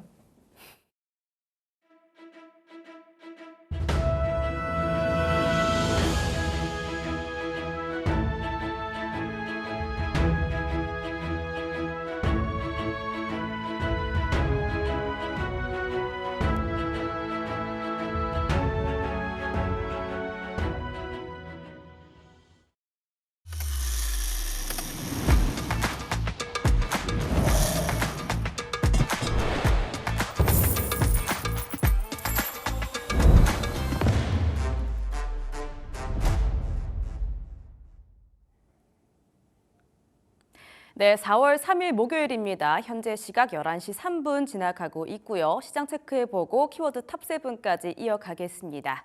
자, 기어이 오늘이 오고 말았습니다. 미국 트럼프에게는 해방의 날, 그리고 우리나라에게는 25% 관세의 날이 오늘 이렇게 도래하고 말았습니다. 트럼프는 이 뉴욕 정규 시장 마감 후에 10% 플러스 알파의 이 상호 관세 지침을 발표를 직접 또 했는데요. 3대 지수는 강보합권에서 마무리를 지었지만 이렇게 트럼프가 관세를 발표하고 나서 이 시간의 거래에서는 엔비디아 그리고 브로드컴이 연이어서 낙폭을 크게 보여줬습니다. 지금 물론 중국과 엮인 베트남에게는 더 큰 굉장히 큰 관세가 부과가 되기는 했지만 우리나라로 향한 이 관세도 사실 만만치는 않은 것 같고요. 이번 발표로 사실상 FTA는 없어졌다라는 평가들이 나오고 있습니다. 25% 관세가 떨어졌는데요. 이 25%는 사실 우리가 익히 들었던 숫자죠. 그런데 이 25%를 어떻게든 줄이거나 아니면 없애고자 했었던 노력들이 있었는데 그러한 노력들은 하나도 반영이 안 된 모습이 나타났습니다. 자, 그러면서 이번에 다시 한번 한국의 비관세 장벽이 미국산 자동차 수출을 막고 있다라는 인식을 표하면서 자동차주에게 25% 관세를 그대로 내렸는데요. 그러면서 오늘 투심이 아무래도 약화된 모습 나타내고 있습니다. 지수 체크해 보도록 할게요. 현재 시각 코스피 2,479포인트 지나가고 있습니다. 개장했을 때 2.73%나 하락을 했었던 2,437포인트에서 또 출발을 했었는데 그에 비해서는 낙폭을 좀 줄여가고 있는 구간이 확인이 되고 있습니다. 다만 그래도 이 코스피를 흔들고 있는 이 투심 굉장히 약화가 보이고 있죠. 자동차라든지 반도체도 지금 안심할 수 없으면서 오늘 1% 넘는 하락세는 계속해서 이어지고 있습니다. 코스닥도 당연히 좀 하락 출발을 했는데요. 코스피에 비해서 낙폭을 정말 많이 회복한 구간에 와 있습니다. 금방 또 0.18% 약보합권에서 지금 지나가고 있습니다. 현재 683포인트 지나가고 있는데요.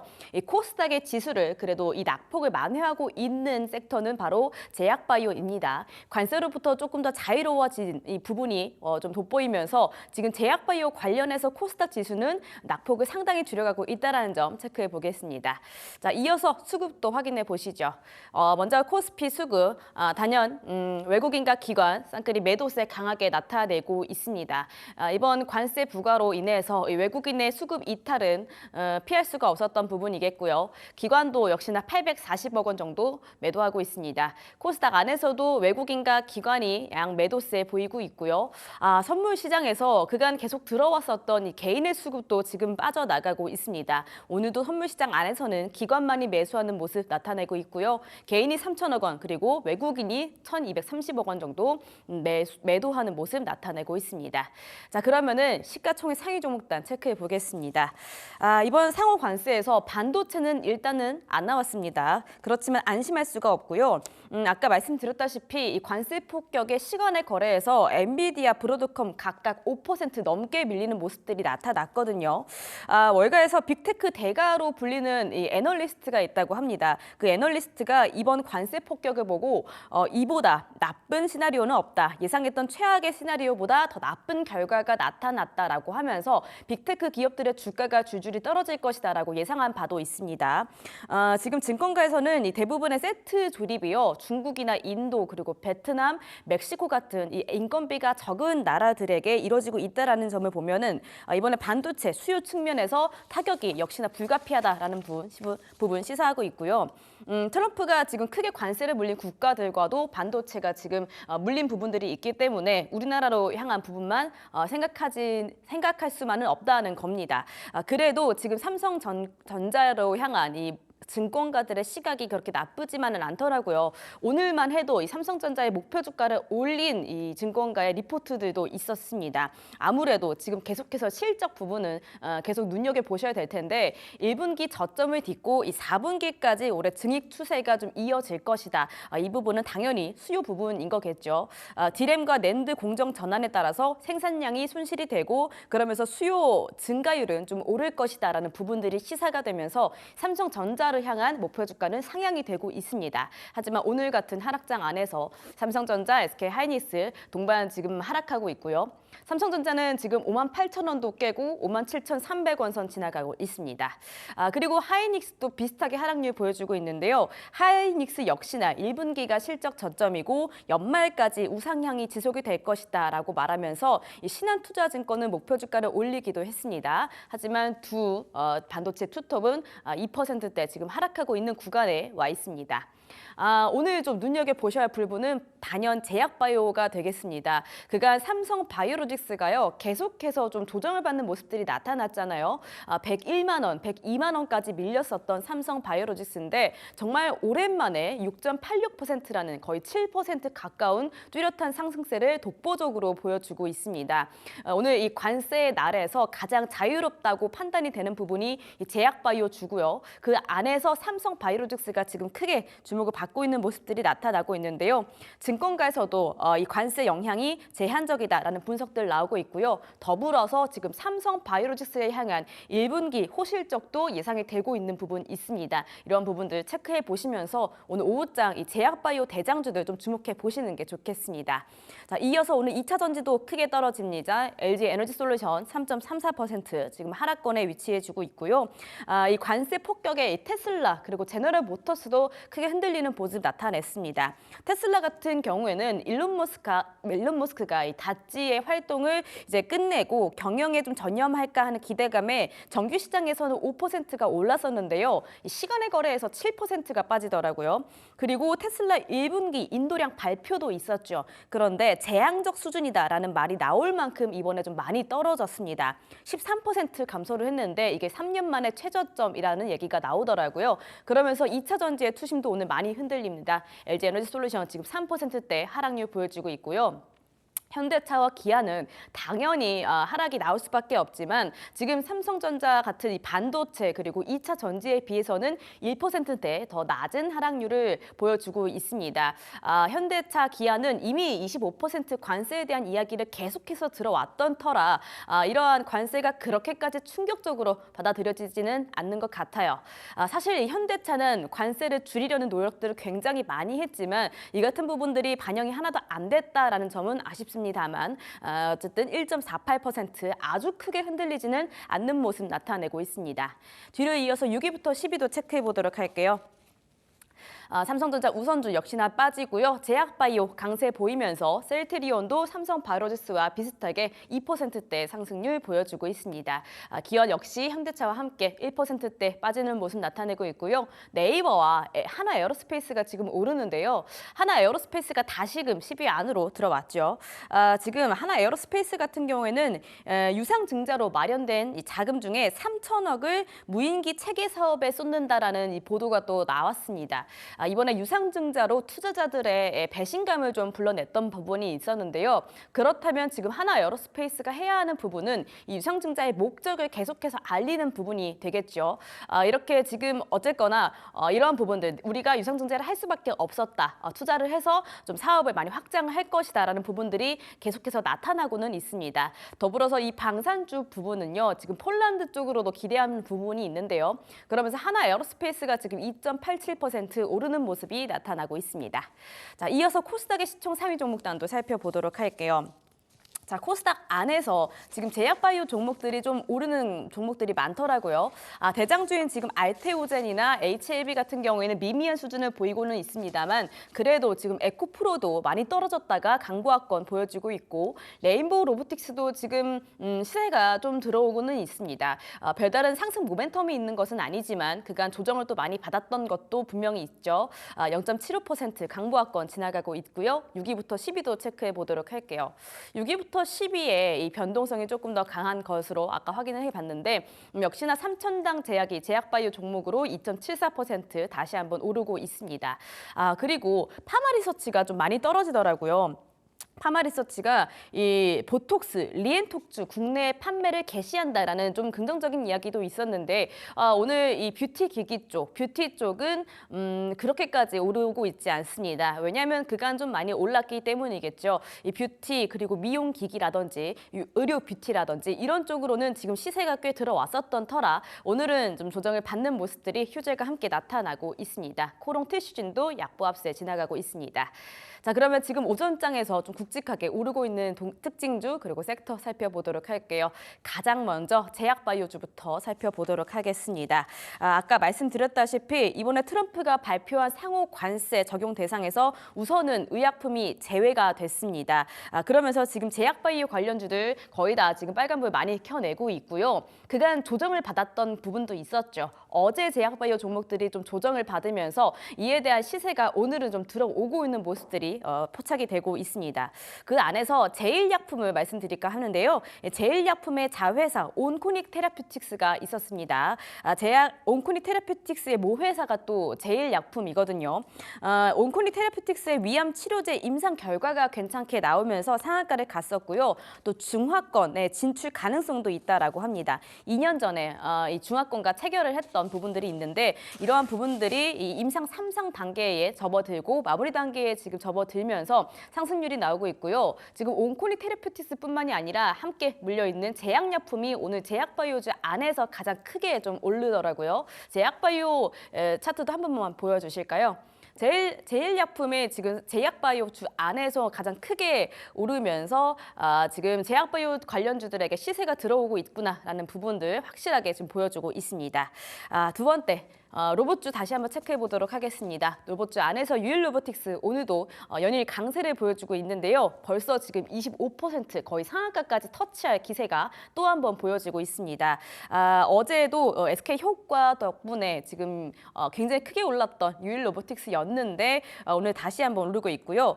SK 배터리아 아메리카가 유일로보틱스의 지분 14% 이상을 확보를 해서 2대 주주로 올라섰다라는 이야기인 거겠죠. 유일로보틱스는 산업용 로봇 전문 업체인데 이번에 SK온과 배터리 생산 공정 자동화에 주력하고 있다라고 합니다. 지금 미국 쪽으로 향하는 부분이 있다라는 게 지금 긍정적인데요. 이 미국 배터리 공장 자동화 설비 수주를 위한 논의가 지금 진행이 되고 있습니다. 이렇게 글로벌 생산 시설에 로봇을 도입하는 계획들이 지금 나오면서 유일로보틱스에 대한 기대감 다시 한번 들어오고 있는 모습 포착이 되고 있습니다. 마지막으로 우크라이나 재건주도 한 번만 살펴보도록 할게요. 지금 소식이 하나 나왔는데요. 푸틴 대통령 측근이 우크라이나 전쟁이 발발하고 나서 처음으로 방미를 한다라는 이야기가 나왔습니다. 최근에 트럼프가 이 우크라이나 전쟁을 끝내기 위해서 중재를 좀 열심히 가하고 있는 부분들이 분명히 나타나고 있는데요. 러시아가 지금 제재 해제 요구를 하면서 잠시 소강 상태입니다.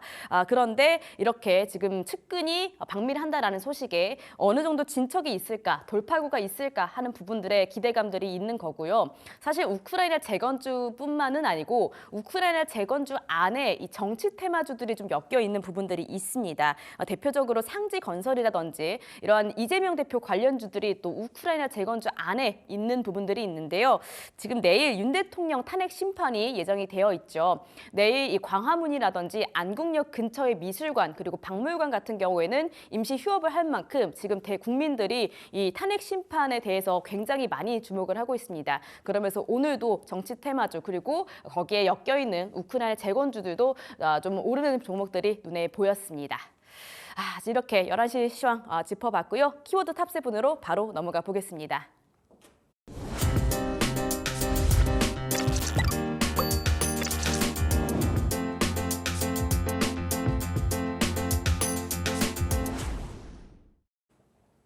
네, 키워드 탑7 바로 진행해 보겠습니다. 오늘은 최민지 기자와 함께 해볼게요. 기자님 먼저 어서 오시죠. 안녕하세요. 네, 어서 오세요. 자, 첫 번째 키워드부터 열렸는데요. 바로 상호관세 이야기부터 나눠보겠습니다. 어떻게 준비해 주셨을까요? 네, 미국 정부가 현지 시간 2일, 한국 시간으로는 오늘 새벽 한국에서 생산돼 미국으로 수입되는 모든 제품에 25%의 상호관세를 부과한다고 공식 발표했는데요. 미국 기업이 받는 차별을 해소한다는 명목의 이번 상호관세는 5일 시행되는 기본관세와 9일 시행되는 최악국가에 대한 개별관세로 구성돼 있습니다. 트럼프 대통령은 상호관세를 발표하며 미국 제품에 막대한 관세를 부과하고 산업을 파괴하기 위해 터무니없는 비금전적 장벽을 만들었다면서 미국 납세자들은 50년 이상 갈취를 당해왔으나 더는 그런 일은 없을 것이라고 말했습니다. 이어 오늘 드디어 우리는 미국을 앞에 둘 것이라면서 이것이야말로 미국의 황금기라고 주장했습니다. 한국 이외에도 중국, 일본, EU, 대만 등 미국의 주요 무역 상대국에도 기본관세 이상의 상호관세가 부과됐습니다. 자세한 국가별 상호관세율 살펴보면 중국 34%, EU 20%, 베트남 46%, 대만 32%, 일본 24%, 인도 26%입니다. 또한 태국에는 36%, 스위스 31%, 인도네시아 32%, 말레이시아 24%, 캄보디아 49%, 영국 10%, 남아프리카 공화국 30% 등이 적용됩니다. 백악관은 트럼프 대통령의 이번 상호관세 부과 조치는 국제경제비상권한법을 토대로 한 것이라고 밝혔습니다. 한국은 미국의 상호관세 부과로 한미 FTA가 사실상 백지화됐는데요. 앞으로 미국과 새로운 통상협정을 체결해야 되는 상황에 놓이게 됐습니다.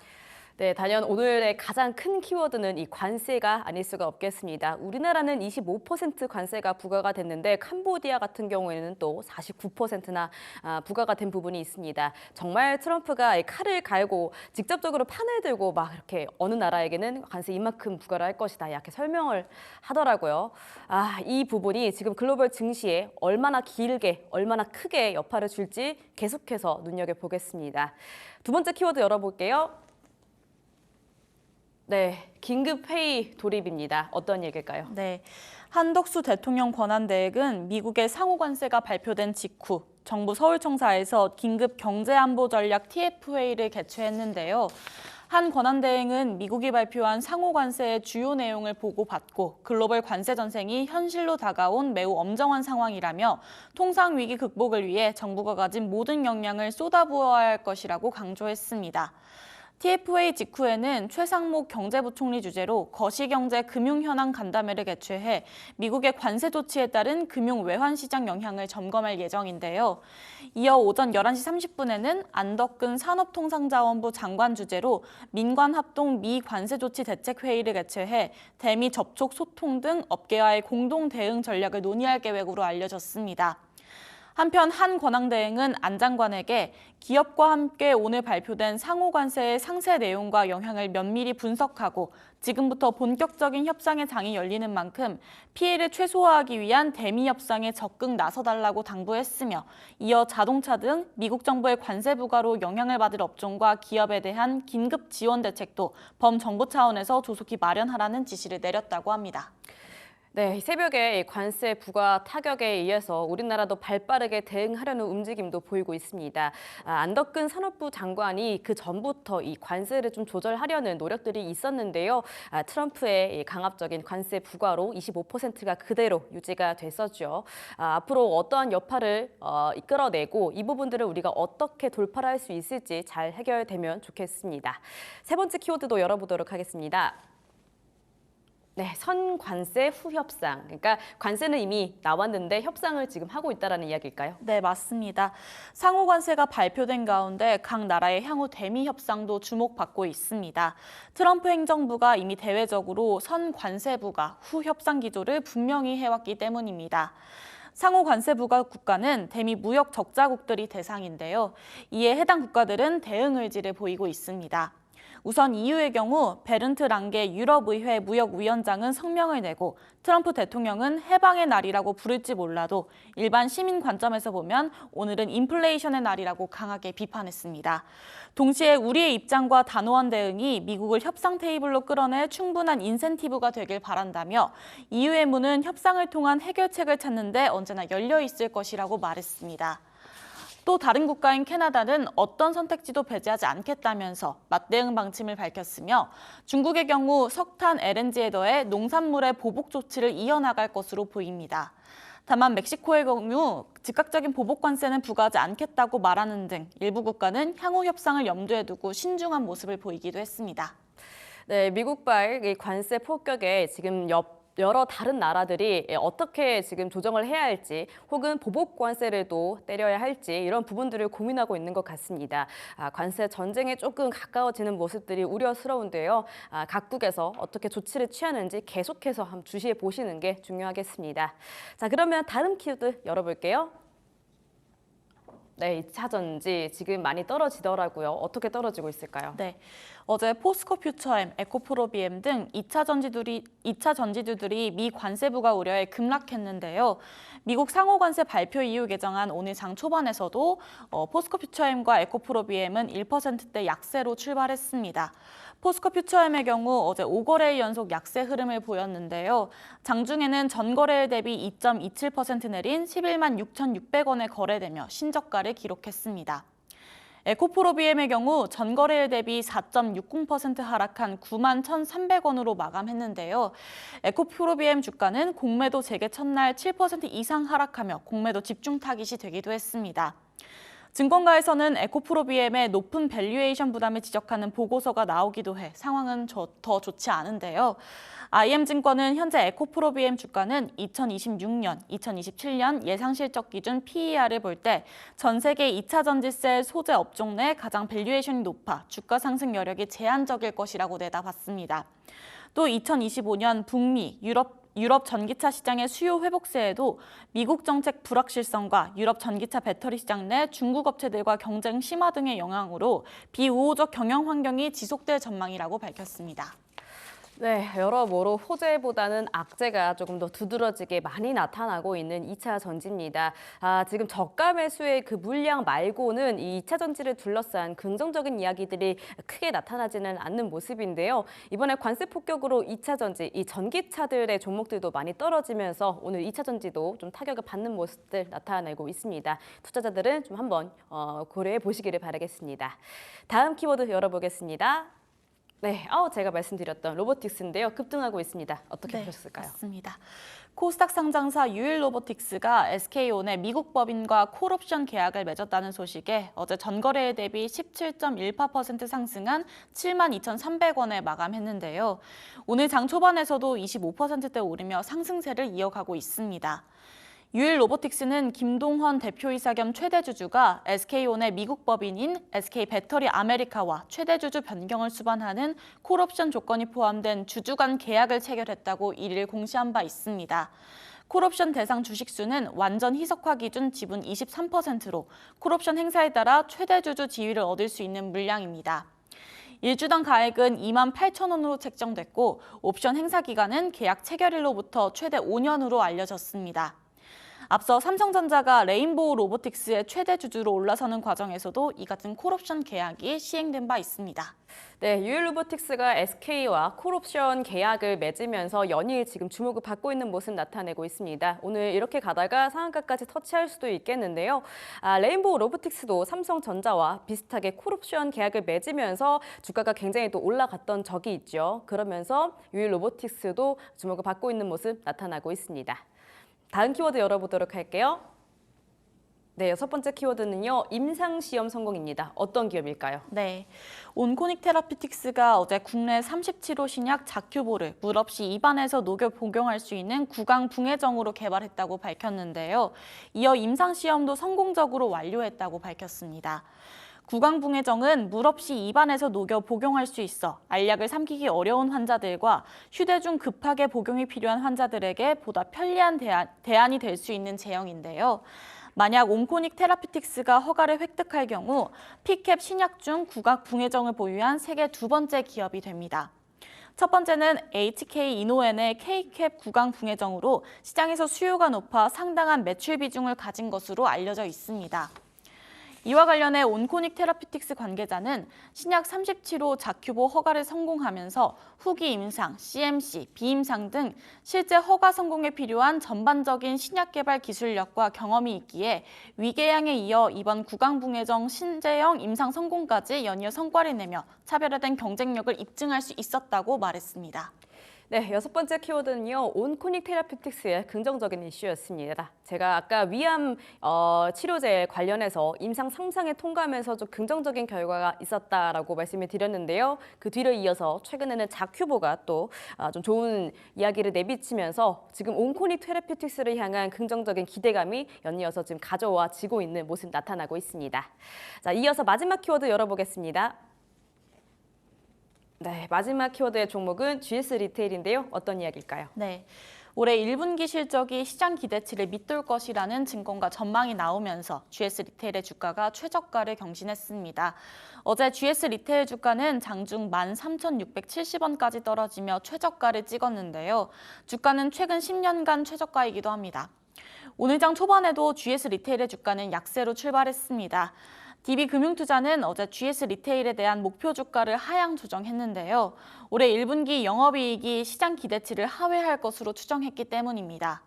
이어 유통사업부 중심의 실적 부진이 이어지며 GS 리테일의 주가 상승 모멘텀이 공백기로 진입했다면서 편의점 산업의 성장률 둔화가 이어지는 가운데 슈퍼산업부 성장 둔화까지 더해져 당분간 실적 둔화 우려는 지속될 것이라고 전망했습니다. 네, 마지막으로는 GS 리테일 좀 부진한 실적 나타낼 수 있겠다라는 이야기 들어봤습니다. 최근에 유통업에 대한 이 증권가 리포트들이 좀 나오더라고요. 다른 종목들은 목표 주가를 좀 올리는 종목들도 있었던 거에 달리 GS 리테일은 조금은 부정적으로 바라보고 있다라는 점 참고해 보시기를 바라겠습니다. 자, 이렇게 키워드 탑7 진행해 봤습니다. 지금까지 최민지 기자와 함께했어요. 말씀 감사했습니다. 감사합니다.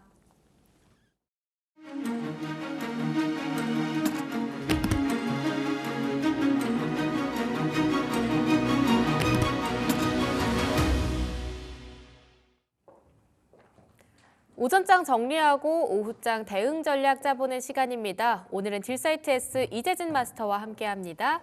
마스터님 안녕하세요. 반갑습니다. 오늘 상호관세 여파에 코스피 상당히 급락한 채 출발을 했습니다. 장중 2,437선까지 찍었었는데요. 현재는 말아올리고 있는 흐름들 나타나고 있고요. 코스닥도 마찬가지로 회복세를 보이고 있습니다만 오늘 시장 상당히 위태로운 느낌 보여주고 있습니다. 이런 상황 속에서도 환율은 좀 안정세를 보여주고 있습니다. 1,466원대까지 소폭 하락하고 있는데 이걸 긍정적인 시그널로 봐야 할지 현재까지의 시장 상황 어떻게 보고 계실지 궁금한데요. 자, 우선은 증시 자체는 흔들릴 수 있을 만한 시장이 흔들렸다라고 좀 보여집니다. 트럼프 대통령이 이제 제가 직전 시간에도 말씀드렸다시피 관세 협상을 좀 빨리빨리 하고 싶다 보니까 자연스럽게 일단 관세를 매겨놓고 너네가 절실하면 먼저 와가지고 협상을 해라는 식으로 현재 관세 정책을 좀 진행하고 있죠. 이제 일단은 모든 관세를 다 적용해버렸고 이제 상호 관세이긴 하지만 국가별로 조금씩 다르게 하지만 일단 관세 다 적용했고 그 관세를 협상하려고 각 국가들이 조금씩 움직일 겁니다. 근데 여기서 중요한 점은 이 관세를 부과했을 때 국가들의 좀 반응이죠. 나와서 먼저 협상을 하려는 최대한 이제 피해를 줄이려는 국가들도 있을 거고요. 그리고 중국처럼 이제 대놓고 관세 전쟁을 하겠다, 나 보복 관세를 내리겠다라고 하는 국가들도 있겠죠. 그럼 단기적으로 이 불안감이 당분간은 좀 지속될 가능성이 매우 높습니다. 특히나 트럼프 대통령 같은 경우에는 현재 채권 발행 작년부터 이제 계속해서 바이든 정권에서 찍어놨었던 단기 채권을 재발행해야 되기 때문에 10년물 금리가 낮은 게 좋죠. 그러면 트럼프 대통령 입장에서는 사실 관세 전쟁으로 인해서 이제 분위기가 안 좋아지면서 안전자산으로 자금이 몰리는 현상이 나와도 그렇게 나쁜 건 아니란 말이에요. 그래서 저는 조금 당분간은 좀 이런 불안한 증시가 좀 지속되지 않을까라는 생각이 들고요. 앞으로 이제 급반등을 할지 뭐 하락을 나올지 뭐 정확히 저희가 알 수 없지만 확실한 건 변동성이 늘어나겠다는 것 정도는 변하지 않고 확실할 것 같습니다. 그럼 변동성을 어떻게 이제 대처하면서 투자를 할 것이냐, 언제 사야 될 것이냐가 굉장히 중요할 것 같은데요. 그에 따른 힌트가 이번 주 토요일에 나오게 될 것이라고 예상이 됩니다. 바로 파월 의장의 발언이 있을 건데요. 이렇게 증시를 관세 때문에 이제 흔들리는 증시와 경제를 어떻게 이제 다시 한번 부양시킬 수 있을 것인가, 상승시킬 수 있을 것인가 생각해 보면 방법은 금리 인하밖에 없습니다. 금리 인하급 혹은 금리 인하를 준하는 혹은 관련된 발언들을 해줘야 증시는 좀 안정감을 찾고 다시 반등하지 않을까 생각이 돼요. 그래서 우리가 매수 시점을 좀 고민해 보게 된다면 물론 과하게 떨어질 때는 분할 매수 전략 나쁘지 않겠지만 정말 안전한 자리를 원하신다라고 한다면 이번 주 파월 의장의 발언을 확인하고 종목을 사시는 게 좋지 않을까 생각이 됩니다. 소액 정족식 분할 매수, 전 지금 현재 시장은 분할 매수 전략이 좋다고 봐요. 분할 매수로 좋은 종목들 잘 모아가시면서 추가적으로 조금 더 비중을 실을 타이밍을 생각해 보신다면 이번 주 토요일 파월 의장이 어떤 발언을 하는지 확인하고 나서 공략을 해 보시는 게 좋지 않을까 좀 생각을 좀 하고 있습니다. 그래서 우리 투자자 여러분들께서는 일단 단기적으로 일단 오늘장 오전장은 좀 반등이 나왔는데요. 저 오후장 같은 경우에도 계속 반등이 이어질지는 의문입니다. 그러니 뭐 함부로 내가 이제 시장이 좀 진정된 것 같아라고 하시면서 좀 이제 바로 매수를 하시기보다는 조금 더 추가적인 관세 전쟁이 벌어질 수 있다는 점 염두해 두시고 천천히 기다리셨다가 공략하시는 방법이 가장 좋지 않을까 설명드려보도록 하겠습니다.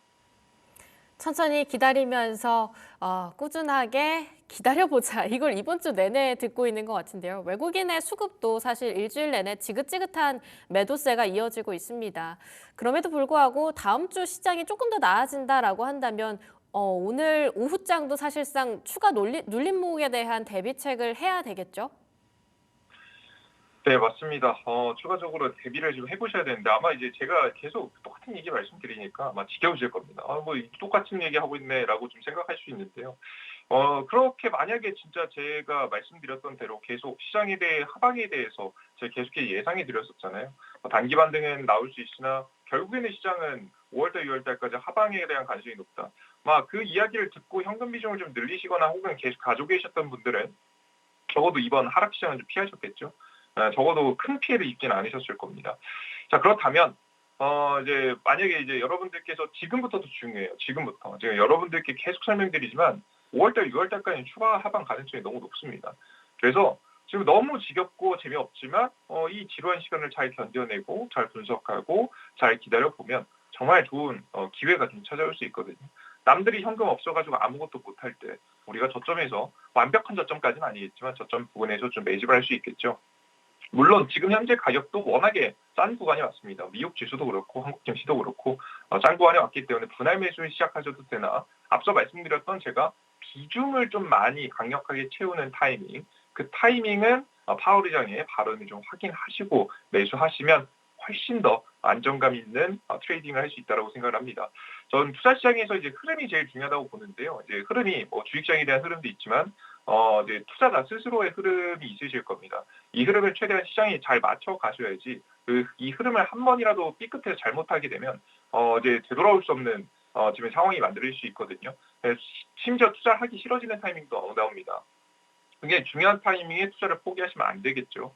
그래서 오히려 지금 현재는 정말 좋은 기회가 오고 있는 거예요. 여러분들께서 결국 금리 인하 하면은 증시는 상승을 한번 달릴 가능성이 매우 높거든요. 근데 너무 비싼 가격이 사면 우리가 또 굉장히 불리하고 불안하고 손절을 할 만한 가능성도 매우 높아지기 때문에 우리 손익비 잘 맞춰서 종목을 공략하기 위해서는 적절하게 좀 더 기다리셨다가 투자하는 방법이 좀 좋지 않을까라는 생각이 좀 됩니다. 그리고 이제 지금 최근 들어서 이제 가끔 가다가 이제 미국 경제가 이제 이러다가 뭐 정말 많이 무너지고 망하고 좀 큰일 나는 거 아니야? 좀 걱정하시는 분들이 있는데 스태그플레이션 오는 거 아니야?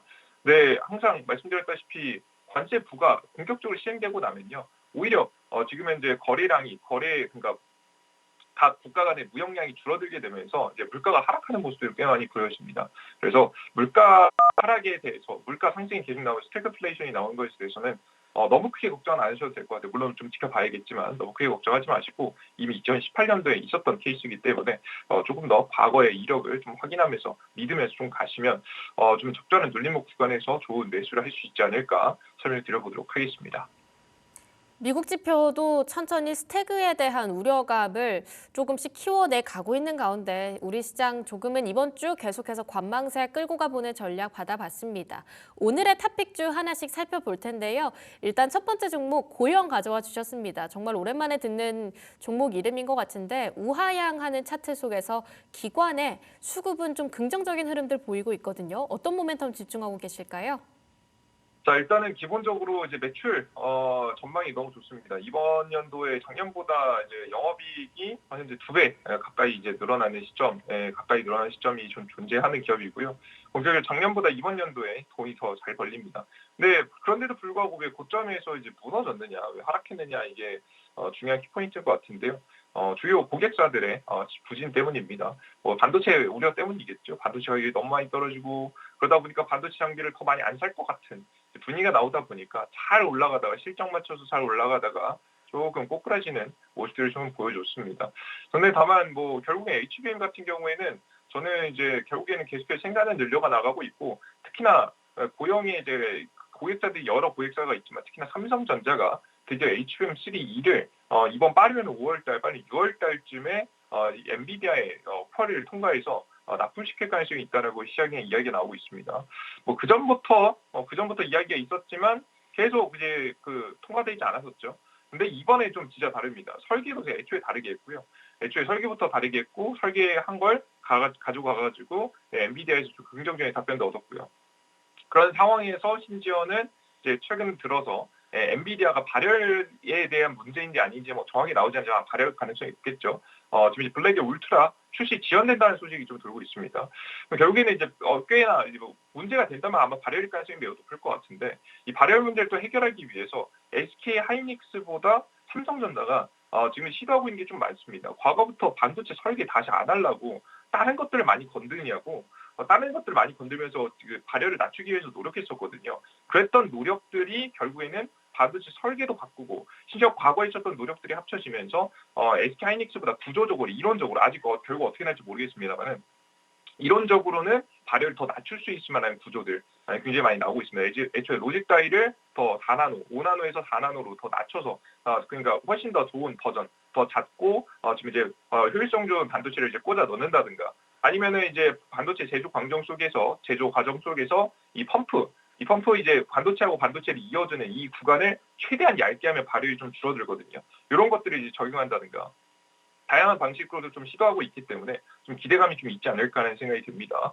그래서 삼성향으로 매출 가능성이 좀 증가하면 자연스럽게 지금 이제 매출 한 번 더 기대감이 좀 있는 시기에 다가올 수 있을 거라고 예상이 되니까요. 여러분들께서 지금 시장에 좀 눌림목이 과도하게 나올 때 좀 주목해 보셔야 될 만한 종목이지 않을까 하는 생각이 좀 듭니다. 자, 그리고 저는 아직까지는 반도체 가격이 좀 반등하고 있는 모습을 아직 단기적인 반등이라고 보고 있긴 한데 그래도 최근에 반도체 가격도 좀 안정적이죠. 낸드 가격이라든가 디램 가격도 전체적으로 반등하는 분위기가 나오고 있으니까 여러분들께서 관련된 종목이죠. HBM, 고영이라는 종목 잘 주목해 보셨으면 좋겠고요. 특히나 해당 기업은 이것뿐만 아니라 하나가 더 재료가 있습니다. 바로 뭐냐면 의료기기, 이제 뇌를 수술할 때 사용되는 로봇, 수술용 로봇을 최근에 미국 FDA에 승인받기도 했죠. 그러니까 워낙에 이제 정밀하게 기계를 움직일 수 있을 만한 기술을 좀 가지고 있다 보니까 해당 시장에도 진출하는 듯합니다. 그죠? 우리나라 국내에도 이미 이제 지금 이제 이 로봇 수술 로봇에서 주목받고 있는 기업들도 몇 개 있죠. 그래서 해당 시장도 좀 키워가면 능력을 좀 인정받고 만약에 능력을 실제 이 판매량이 많이 나오진 않아도 이 의료 수술 로봇을 만드는 과정 속에서 굉장히 미세한 작업을 좀 진행하지 않겠습니까? 이런 부분을 다른 반도체 공정이라든가 다른 생산 공정에 적용할 수 있을 만한 기술들 좀 확보하게 되면 역시나 기술력적으로도 매출 실적 기대감으로도 좀 기대감이 있지 않을까 하는 생각이 됩니다. 그래서 결국 메인은 HBM이니까요. 삼성전자 HBM 통과가 되는지 여부를 좀 생각하시면서 고영을 지켜보시면 투자할 만한 이제 타이밍이 되지 않을까 싶어요. 현재 가격이 워낙에 싼 가격이 왔기 때문에 저는 매집을 해보셔도 괜찮다고 현재 보고 있습니다. 차트 보시면서 가격 전략 설명드려보도록 하겠습니다. 자, 차트 가격 전략 같은 경우는 최근에 워낙에 많이 떨어졌습니다. 주가 고점 대비해서 몇 퍼센트 떨어졌냐면 대략적으로 주가 자체가 좀 잘 보여드릴게요. 주가 자체가 고점 대비해서 대략적으로 한 40%가량 40%가량 떨어졌습니다. 오늘 40% 찍고 좀 반등이 나오는 모습이었는데요. 61평선까지 완벽하게 이탈하는 모습입니다. 그죠? 기대감이 많이 들어왔다가 주가가 다시 눌림목이 나오는 중인데 딱 삼성전자, HBM 통과 기대감이 딱 나오면 주가 움직일만 하겠죠. 주가는 현재 구간부터도 매집하셔도 나쁘지 않다라고 보고 있고요. 증시 당분간은 좀 흔들릴 거라고 보고 있기 때문에 조금 더 눌림목 구간 좀 생각한다면 지금 이제 13,000원 구간에서 매집을 하시면 좋지 않을까 좀 생각이 됩니다. 그래서 이 구간 생각하시면서 매집하시고요. 목표가 자리는 16,000원짜리 괜찮습니다. 지금 이제 반등이 나오기 시작하는 거 몇 퍼센트 안 돼 보이지만 여기까지 5%예요. 나쁘지 않죠. 좋은 기대감이 있을 수 있는 자리니까 참고하시면 좋을 것 같고 손절가 자리는 지금 현재 11,000원짜리로 여러분들께 좀 잡아드릴 건데요. 이 구간까지 아마 안 올 가능성이 매우 높습니다. 첫 번째 보형이 최근에 저점에서 상승하기 시작한 초입 구간의 매물대 자리를 잡아줬습니다. 그래서 여러분들께서 잘만 모아가시면 좋은 반등의 수익을 볼 수 있을 만한 기대감이 있는 기업이니까요. 꼭 지켜보시면서 투자해보시고 수익 꼭 내셨으면 좋겠습니다. 네, 첫 번째로 고영 받아봤습니다. 삼성전자의 엔비디아 퀄테스트 관련해서 모멘텀 잡아주시기도 하셨고요. HBM 쪽으로 조금 더 공략해보는 느낌 끌고 가보도록 하겠습니다. 두 번째 탑픽주는 현대모비스 가져와 주셨습니다. 현대차 31조 대미 투자 소식 알리고 나서 강하게 반등 나왔다가 오늘 또 18만 원대 봤습니다. 현대모비스도 좀 비슷한 차트 흐름 그려가고 있는 것 같은데요. 오늘 25만 2천 원대까지 쭉 밀렸었거든요. 현대모비스의 모멘텀은 어떻게 전망하고 계십니까? 자, 일단 현대모비스 같은 경우는 최근에 현대자동차가 미국 본토 안에 자동차 생산 공장을 좀 더 추가하겠다라고 하면서 철공부터 시작해서 현대그룹주가 미국 본토에 투자를 하면서 한다는 기대감에 주가가 많이 올랐었습니다. 좀 아쉽게도 오늘 발표를 내용을 보시면 현대는 고맙다 뭐라는 정도만 언급이 되고 현대는 지금 이제 관세를 유예해주겠다라는 이야기는 구체적으로 나오고 있지 않아요. 그래서 좀 아쉬운 모양새로 다시 급등했다가 제자리로 좀 돌아오는 모습이었는데요.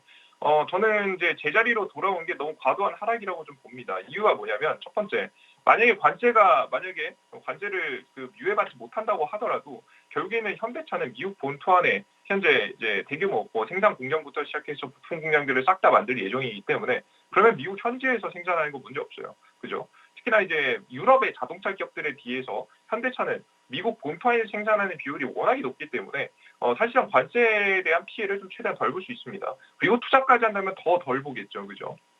미국의 경제성장 분위기 나오면 역시나 판매량 지금 굉장히 많이 증가할 수 있을 거로 봅니다.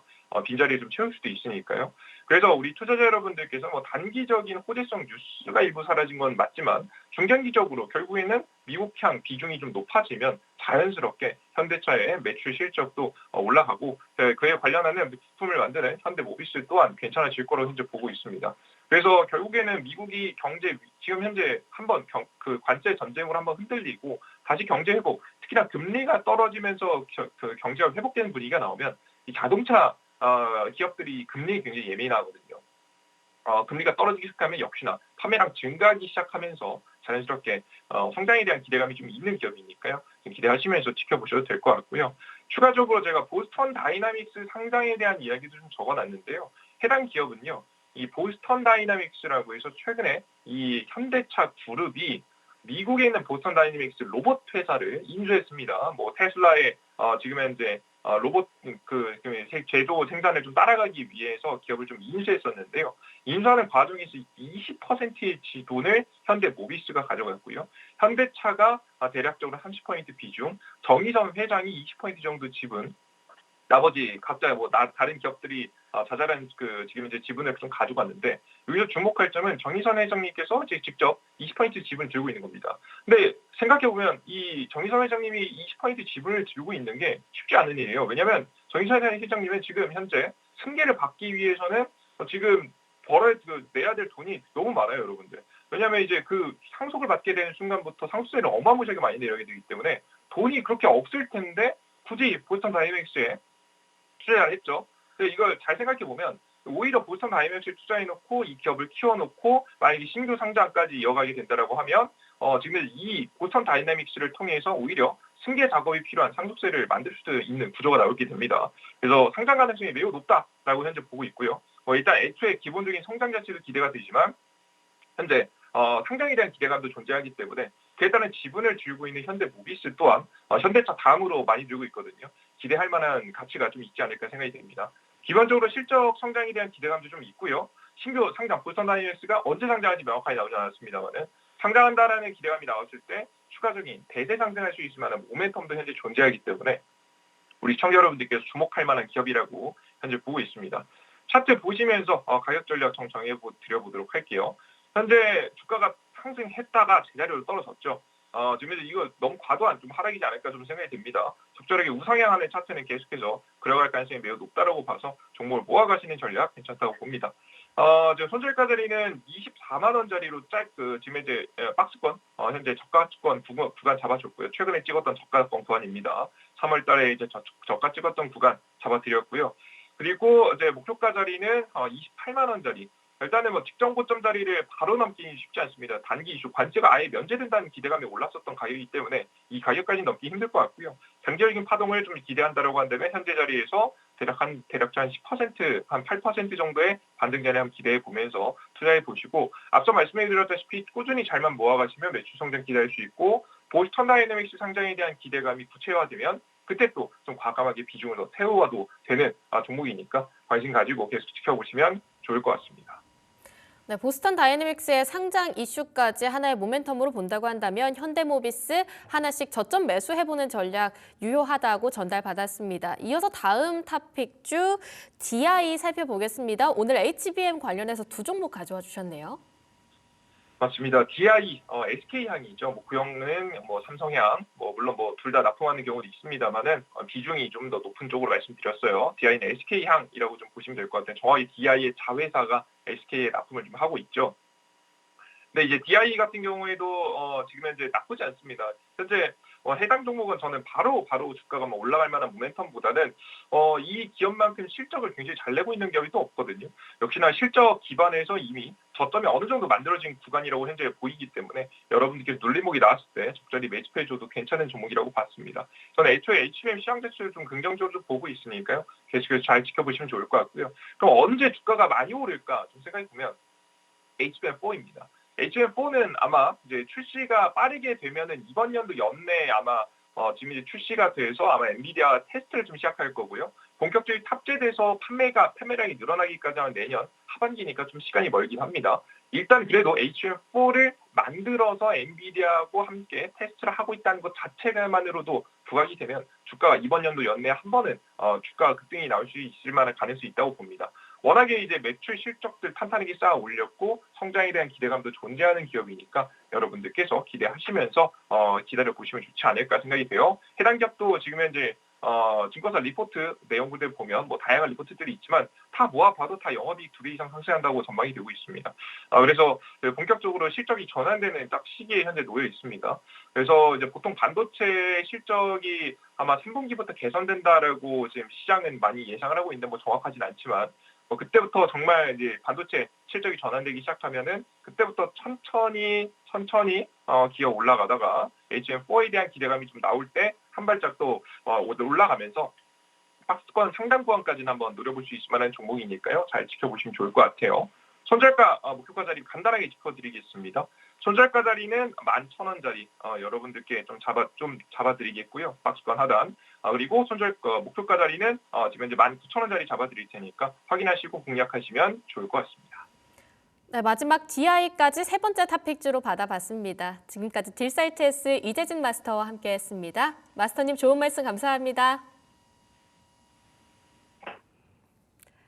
머니마스터 1부 저희가 준비한 소식은 여기까지입니다. 현재 양시장 낙폭을 줄여내고 있긴 하지만 외국인의 매도세는 또 한 번 더 짙어지고 있습니다. 오후장까지 우리 시장 탄력도 지켜줄 수 있을지 함께해 주시길 바라겠습니다. 전 여기서 물러났다가 잠시 뒤 1시에 2부 통해서 다시 만나 뵙도록 하겠습니다.